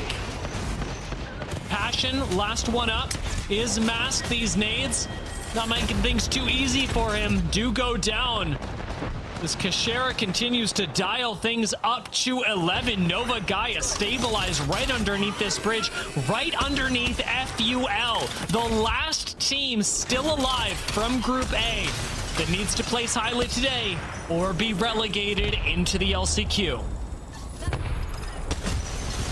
That's where it comes off, and that's where the excitement comes from. Can they close out this game with a banger to make it through to that regional finals or not? Remains to be seen, but making good work right now off this high ground, trying to make sure they can poke out other teams without, as we see a nade come out and down one of them. Are they gonna make a play of this, or are they gonna use this timing to rotate in towards the center of the circle? They are, but they see a team in front of them. Comes down to a fight potentially. They gotta pick and choose right now. Are they gonna clear their backs, or are they gonna fight forward? FUL seem intent on fighting forward. Not looking at UAIM, who are behind them. There's a lot of danger in the face of FUL. What will they do with it? Let's find out with a listen-in with FUL. Chill. Black line up. Yep. I'm getting hot. Come back. Come back. Come back. Let's play this side. Careful, we can slide for the spot later, okay? They're looking here. They're crossing black fighting. Coming. I'm going for the spot. Yeah. Start setting up. Behind that thing, set up on me. Set up. Yeah, I will. I attack there. Crack on the left. One's really weak. On flash. 150, one shot. Both on me. Crack them, one. On me, one. I'm jumping back to you. You fine? Yeah. There's another guy. He died. This team. Yeah, I'm looking. Play smoke behind us as well, so we don't get fucked from right. Yeah, I have 2 seconds. We can play up, maybe. Play up. Yeah. Can we wipe this? Place walls here. Yeah, I'm coming. You can play on me. Above. Look at this. We're getting EMP. Look at this hole. What's low ground, maybe one of you? Fighting bottom left. Yeah, I am. On this side, I'm right behind this. They managed to walk forward without a fight, close out their back as well, as we saw right there. Kashira falls down and that team goes out. Now, however, seeing another team engage on them sets up for a great opportunity to take this fight to them. FUL lost one of them, however, looking to clean out this fight on top. 2 of them are 1 HP, playing behind that knockdown shield. Can't really close it out as other teams are fighting right now. Comes down to top 4. It is a rat and 3 full teams right now looking to reset. FUL here stabilizing, while the team up top is also looking to survive. FaZe Clan not feeling good right now. A duo for FaZe, Endorse with 1 HP as the zone closes in 13 seconds. FUL resetting on the low ground. And on Dogs, right below all of the action. A team that also needs to make it out of bottom 10, but has two days to do it. Can this be the start of something huge for On Dogs, who nobody's looking at? FaZe have just gone down. Endorse with a triple TP managed to make it to some semblance of safety, and we're into the top 3. On Dogs and Endorse are right next to each other. FUL could win this game and save their split. Huge play from them. Beamsy here looking to secure that staircase. Endorse are down. To a 3v3. This is all it for FUL Myosin. The last Peacekeeper pump does not land. It's a 1v3 for Dreamzy, but On Dogs come up and take the dreams away from FUL. The dreams got stolen. They got literally carpet rugged, right? They just pulled the carpet off them. They fell down so fast. Two of the members of FUL got immediately killed as Trix and Catch and Billy here. Trix, I will say specifically, have been doing so well today. Even though we haven't seen that extent of success that we've been hoping for, we've seen shines of mechanics and fighting. He was the one who took down 2 members of Alliance by himself, surviving with an EVA against the PKs and R9s of the likes of Effect. And when you have this fighting mechanic and you can make it happen, any fight is winnable when it comes to a 3v3. And that's really the hardest part in this game, is that you're not really fighting 3v3s a lot of the times unless it's in buildings. But when it comes down to it, Trix does not let you down. I mean, it was extremely impressive, and I will say, as much as in that last 3v3 and looking at this, I was hoping for FUL to be able to claw something back to secure themselves a spot in the top 20 in the regional finals. I'm also really happy to see On Dogs find that win, because Tiff, this means that with a full game day left tomorrow, On Dogs can build momentum now to take themselves out of that very same spot, because they're also in bottom 10. And On Dogs need the win today, and they need so much more tomorrow to make regional finals. Yeah, I think just kind of ending out the day with a win in game number 6 is exactly what you said, the momentum that's going to lead the charge for their final day. It's like you just got a huge map win over the likes of teams like Alliance, NVMI, Navi, some of these big powerhouse teams that we've seen be absolutely stellar today. So you're like, if I can do that, surely we can have some fun and run it back tomorrow. Yeah, I expect that we'll see On Dogs, I don't want to say dominate, but I think have a much better day over the course of this weekend, because Super Weekends, in as much as they can be quite difficult, Graceful, they can test a lot of your endurance as a player, they also give you a lot of opportunity to, as a team, solve a lot of problems very quickly, because you are playing such a high volume of games. Yeah, this is one of those teams where it's a double-edged sword. For teams that are not yet synergized and on the same page, it's a nightmare. I've been through it myself, where you have teams that you're not fully fleshed out just yet, and you don't have that week-long break, essentially, to VOD review properly, to set up the next plans and ideas, and you kind of have to just play the same idea, even though that idea might not be complete. But in this case, I would actually say they've been looking strong, specifically in fighting. So I'd have to go and check their PvE specifically to find out what was lacking today, but in my eyes, it doesn't look like it was something big missing. So in their case, it could have just been the likes of a warm-up today, and tomorrow will pop off.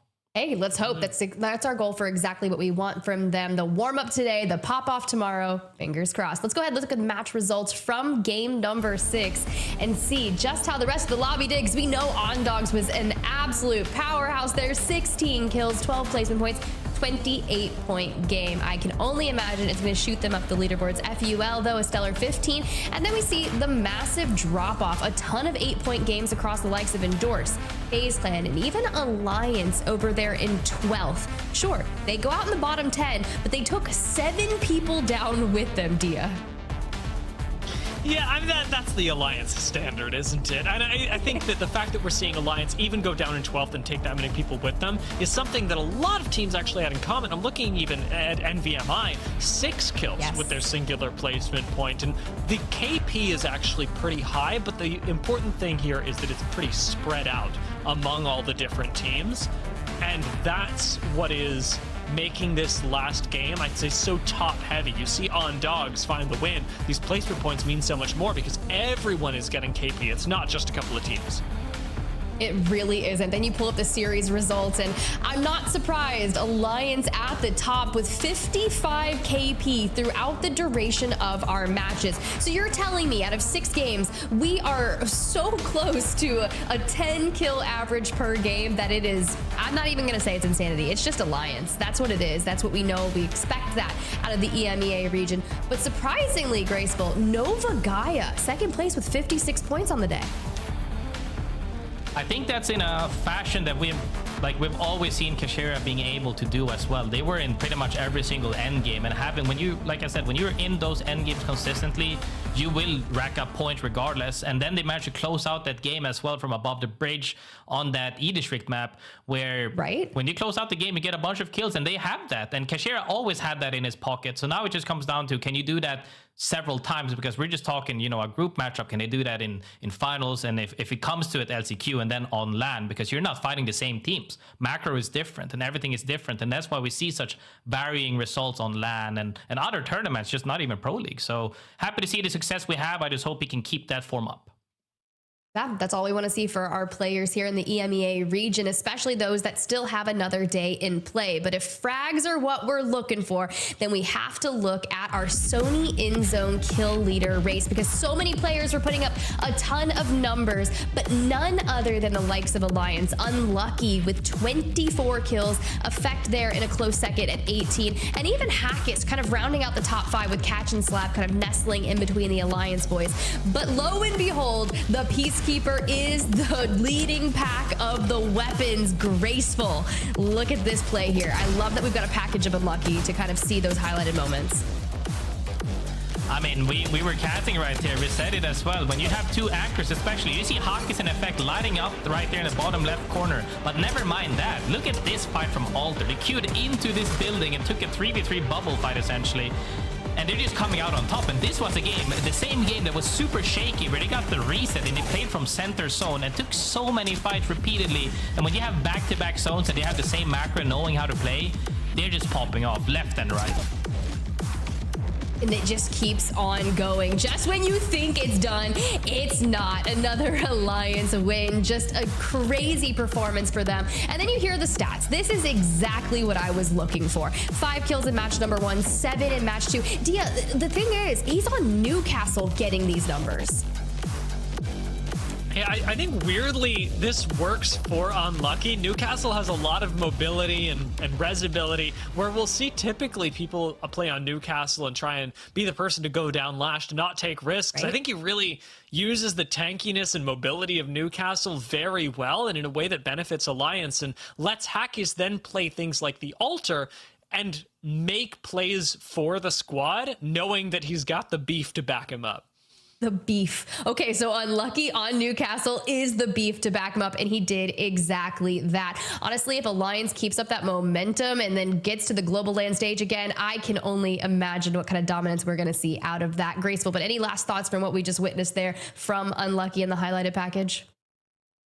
I mean, always been a phenomenal player, and I think it really goes to show that we've heard a lot of frustration regarding the PK, and they come to like, oh, you know, it's such an MNK meta right now, just a bunch of snipers, and then shotguns is one-shotting all the time. But we see roller players as well, more than capable. We see both Effect and Unlucky pumping everybody, but Effect leaning more towards that R9. If we saw all of, what was it, 55 kills, how many was 1 mags, how many was 2 pumps? It's just fragging all over the place. But Unlucky, as always performing, always a clutch player. You know, the really clutch mechanic where 2 people fall down, he can still win a fight and get the reset. That's just exactly what you need out of a teammate. 100%, and I think he did exceptionally well. So congratulations for being our kill leader for today. Now, we do have a player that is waiting by to talk to us, and I'm really amped to hear what he has to say. So let's go ahead, let's get him in here. Nasky from Trojan here on the main broadcast. Congratulations, my dude. I believe it was 6th place overall, but I just really want to know kind of what were the vibes like today coming in with the new team for match 8? Well, first of all, I don't know if congratulations is in order. I mean, with 6th place is very disappointing, especially considering how we started off. I mean, vibes were great. It's my first time IGLing in a while on a team. We only had 4 days of practice. Huge shout out to my teammates. They played really well today. Minor hiccups in terms of synergy and stuff you would expect from a new team, like growing pains, I guess you could call it. But apart from that, you know, I feel like I had some really good calls today as well. So it was good to know that I haven't lost my IGL touch. We had some unfortunate stuff happen. Game 4 and 5. 5 and 6, I think it was, with the Viaduct team changing up their entire playstyle, rotating fast, and we got absolutely punished for it. Very, very disappointing overall, because I think game 5 we had priority for the best spot. I think the overall score for today would have been very, very, very different if Viaduct had just played the same way they had during the scrims. But that's how it is. Battle Royale. Yeah, if only you could play for everyone else too, then everything would be fine. I wanted to ask, I know you tweeted about it, but with your roster change or switch to Trojan now, you're in more or less the same position as you were with 07 or now Nova Gaia, where you must win regional finals in order to make it to champs, regional finals or the LCQ. What made you want to, after all this time, end up moving to the IGL position again when last split, for example, you almost had a miracle run with Nova Gaia? Why change back to IGL now? Well, like everyone says, Twitter, the fan says, the player says, everyone can collectively agree that the entire system that we have this year is absolutely cooked. So unfortunately, this Pro League is essentially worthless to play, which means that right now, all the players that are in unfortunate situations like me, where essentially the Pro League doesn't matter. We have to start preparing for the next year. So leaving 07 and Kashira for this team wasn't necessarily because, we're going to do better this Pro League, or 07 wasn't as good, or anything like that. I mean, I have so much respect for Kashira. It was such a pleasure to play with him.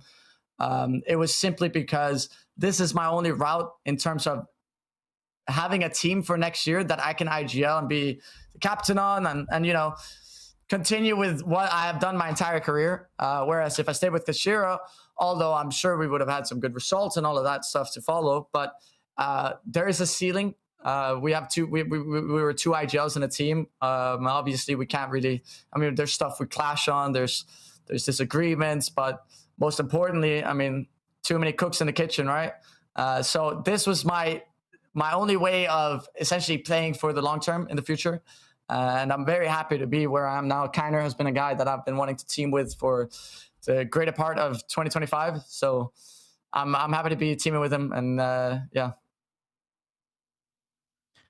I mean, you guys have been playing ranked a lot, and you said that's also how you get the reps in, especially, when you say that PL doesn't really matter as much. The way you got to look at it at the end of the day, if we're not talking about making champs necessarily, it's just all the reps you can get in, all the practice you can get in, and then at the end of the day, you're pretty much future-proofing your career by making sure you have a team that you're going to stay with for hopefully long term. And please turn this around, because we see it already. We see it everywhere. Everybody, every other day is, this team left, this team broke up, somebody swapped. And I'd be happy to see you on a solid, stable roster again, because you're one of the ones, like I believe, like me as well. I was on with May and Jake for several years, and you're also one of them that when we stick with somebody, we're working out everything, and we're growing, like you said, the growing pains. And hopefully what we see at the end of that is a phenomenal team coming out of this region, because we definitely need more of them rather than just having the typical maybe 2-3 teams. Maybe you potentially, again, with your skills from the past, can still reign supreme, because you have made several lands regardless of not being in that role for a little bit. I'm sure that you have more than enough experience to put it back with enough reps in. Yeah, I appreciate the premium glaze. But yeah, I mean, it's a shame with all the roster swapping, but it is, again, it's just a byproduct of the unfortunate system we have in place this year. I was a victim of the roster swapping at the start, right? So I'm a firm believer of something along the lines of essentially maybe implementing a rule that says you can't make any changes at all during Pro League. I don't know, it's just something to help prevent roster changes. But yeah, I mean, some people are talking about how I'm switching teams and stuff like that, but this is actually the first time I've ever left a team since the start of my career in 6.5 years ago. So this is literally the first time I've actively left the team, and there is no bad blood. It's not like, Kashira is bad and something like that. No, this is just my only option for my career in the future. And I spoke with the old team about it, so it was not like, but yeah, it is a shame for the fans. You have to swap around, you get to learn new faces and new team names, and yeah, it sucks.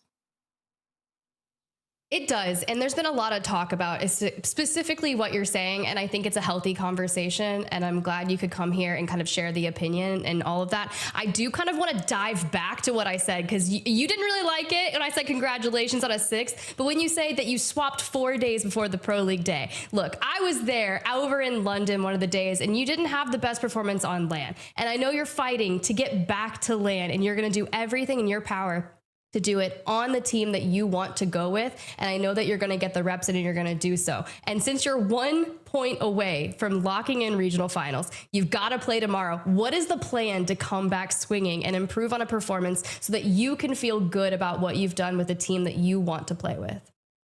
Wait, we're one point away? Is that taking into account that the other teams have played 6? 1 point away from regional finals. Wait, hold on. We might have to lock in tomorrow. I didn't know this team was in the gutter. You might have to lock in tomorrow, my dude. Look, hey, we're you can make regional finals. Huh? What'd you say? Sorry, am I dropping leaks right now? What's going on? Come on, lock it in for tomorrow. Dude. I mean, what's the plan? It's not even been I can't lie. I haven't even considered the fact that we might be able to miss regional finals. I mean, I think there's a lot of potential for this team. We won one of the scrim days as well, and we were progressing really, really fast. And what it really boiled down to was how fast I could come back into my role as IGL. And I think I'm doing that at the pace that's needed. And I think what we saw from game 1 to 4, apart from some of the minor hiccups, was like absolute phenomenal apex. So I think tomorrow listen, for any of the fans out there listening, we're going to be regional finals, don't worry. And if we aren't, you can clip this and make a fool of me, but yeah. No one clip this and make a fool of Nasky. That's not what we're here to do, okay? We'll see you tomorrow. You're going to absolutely crush it. Thank you so much for joining us, and I wish you the best of luck on your final match day tomorrow ahead of regional finals. Thank you very much. Thanks for having me. Well, boys, let's recap. Good interview. Obviously, always good talking about Nasky, and obviously raising a lot of the issues that some of our players have been talking about regarding Split 2 and kind of the go forward on how we're going to get to Sapporo if we're not already secured there, whether that's by way of regional finals, whether that's by way of championship points, or that crazy last chance qualifier that's on the horizon. But Graceful, I know I kind of want to kick this one over to you, being a former pro player and everything, kind of just everything that Nasky was saying, just like a little brief digestion of that. I mean, at the end of the day, you got to do what's best for you, and sometimes that might not be what's best for the team, because we do, like, I completely understand swapping for the better, like for the greater good, so to say, for the longer careers choice essentially, and having a team that's hopefully more solidified in the future. But this is something that always ends up happening as well, because when you have the scenario of, let's just say, organizations as well, and that's also one of the things that a lot of viewers, I would say, a lot of people have a little bit of an issue with, is that when TSM is not the same TSM, or Navi is not the same Navi, and then the one day this team is a different team name entirely, people have a little bit harder time to not support and love, but like follow wholeheartedly, because at some point one day it's like 5 teams did something, you can't keep track of all of it. It becomes a little bit harder to stay invested into it. So I completely understand that frustration as well.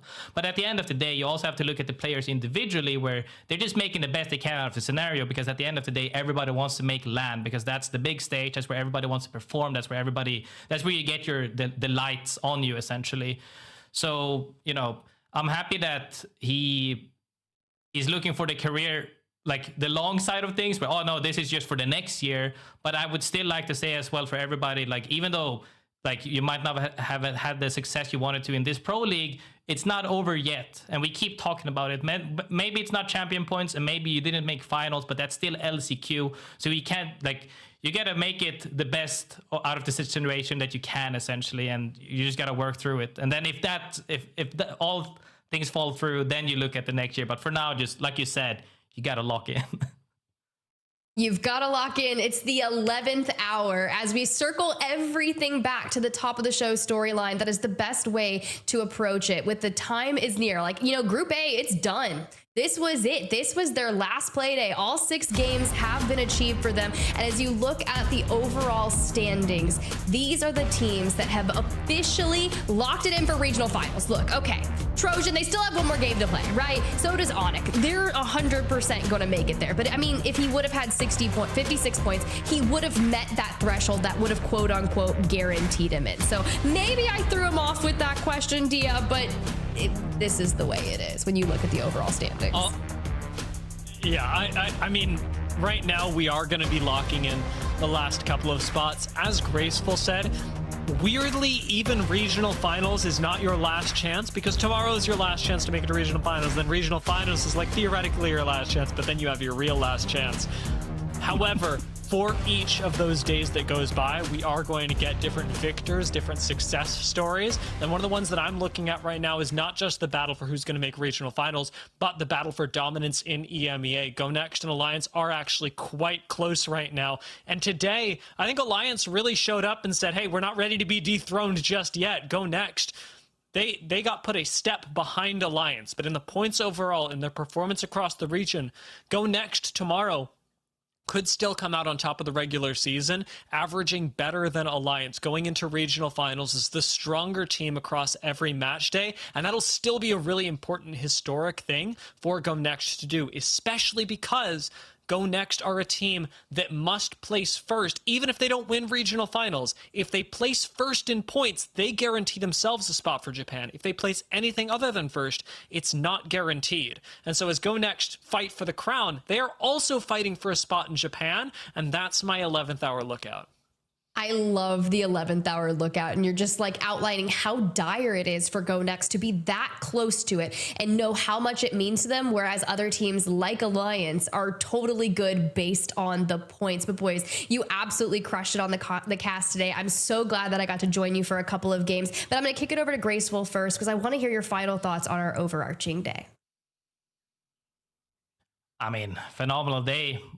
Good Apex that we've seen overall. A lot of these teams have been performing like we have been expecting, like the likes of GoNext and Alliance, behemoths like always. However, I have seen some sort of lights in other teams as well, on the maybe even on the bottom, like even on the bottom 10 teams. Some of them have shown potential to be able to make those plays, but for those teams that haven't been able to, that don't have one more round to play, essentially are gonna have to take a little break and work on it coming back later on. But for the people playing again tomorrow, you know, you just gotta be ready and step up. Step up, man. I can't even believe we're already talking about the final match day tomorrow ahead of the regional finals. And Dia, you kind of broke it all down so well, but I want to hear your final thoughts in general about today. Final thoughts in general. It's tough to be saying goodbye to some teams. Especially knowing how hard they worked, and say seeing teams like Killer Whales, like FUL, and like ZiPLina Mafia no longer be able to make it into the regional finals, when it's clear how much progress they've made since the start of the split to be able to make it to the point where they're winning games. So, while it is hard to say goodbye to some of those teams, I'm also excited to see them again soon. And this is going to be a pretty big roller coaster as we lead into qualification for Japan. As we said, we essentially have 4 days where the stakes are as high as they can possibly be. So while I am disheartened in some ways for the teams maybe not having their efforts recognized by having a chance in the regional finals, the fact that they still have a chance at all does soften that blow. It truly does. And that is a journey that I cannot wait to watch and follow closely, because sure, some hearts will be broken, but others will have their dreams achieved once they get to compete in Sapporo on that stage for ALGS champs. But guys, you crushed it. Like I said, go take a break. I'll see you guys later for Americas in just a few hours. And I cannot wait to hear you guys cast over some amazing teams. That's right, guys. The action is not going to be stopping here in the EMEA region. In just a few hours, we're going to have the Americas up next with their match day number 8, featuring groups A versus C, of course. So teams like the Falcons, ZZ, 100 Thieves, Virtus Pro, all in the mix. And of course, everyone's been keeping special tabs on that Falcons rivalry that's been heating up. Will Guild keep on crushing it, finding himself with multiple plays inside the top 5 best plays?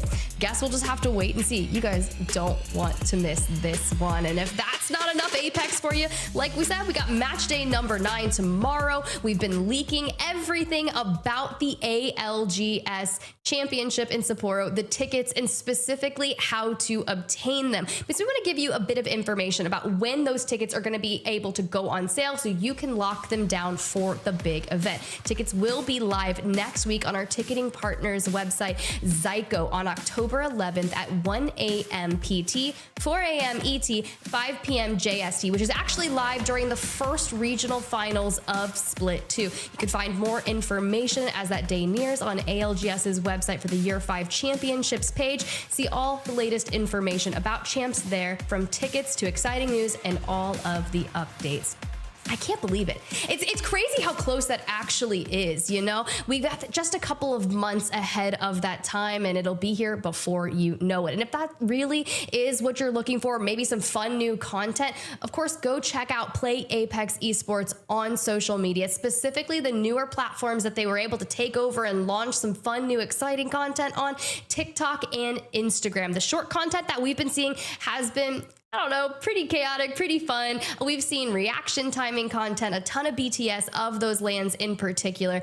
And for those of you that don't make it out to the LANs, it's really a great way to get a look into like how some of those players act at LAN and do fun content behind the scenes. Not just on the stage, right? We always see the gameplay, but getting a look behind the scenes is something that I personally enjoy some more of. So I'm really glad that Apex does have that Instagram and TikTok channel. So at Play Apex Esports, make sure you go smash a follow and a like, and just go spam all their channels with likes. You want to control your feed. You want all the Apex. So that's it though. Okay, guys, no more shilling of the Apex channels from me. We're going to have to wait and see what's going to happen live in Americas in just a few hours time.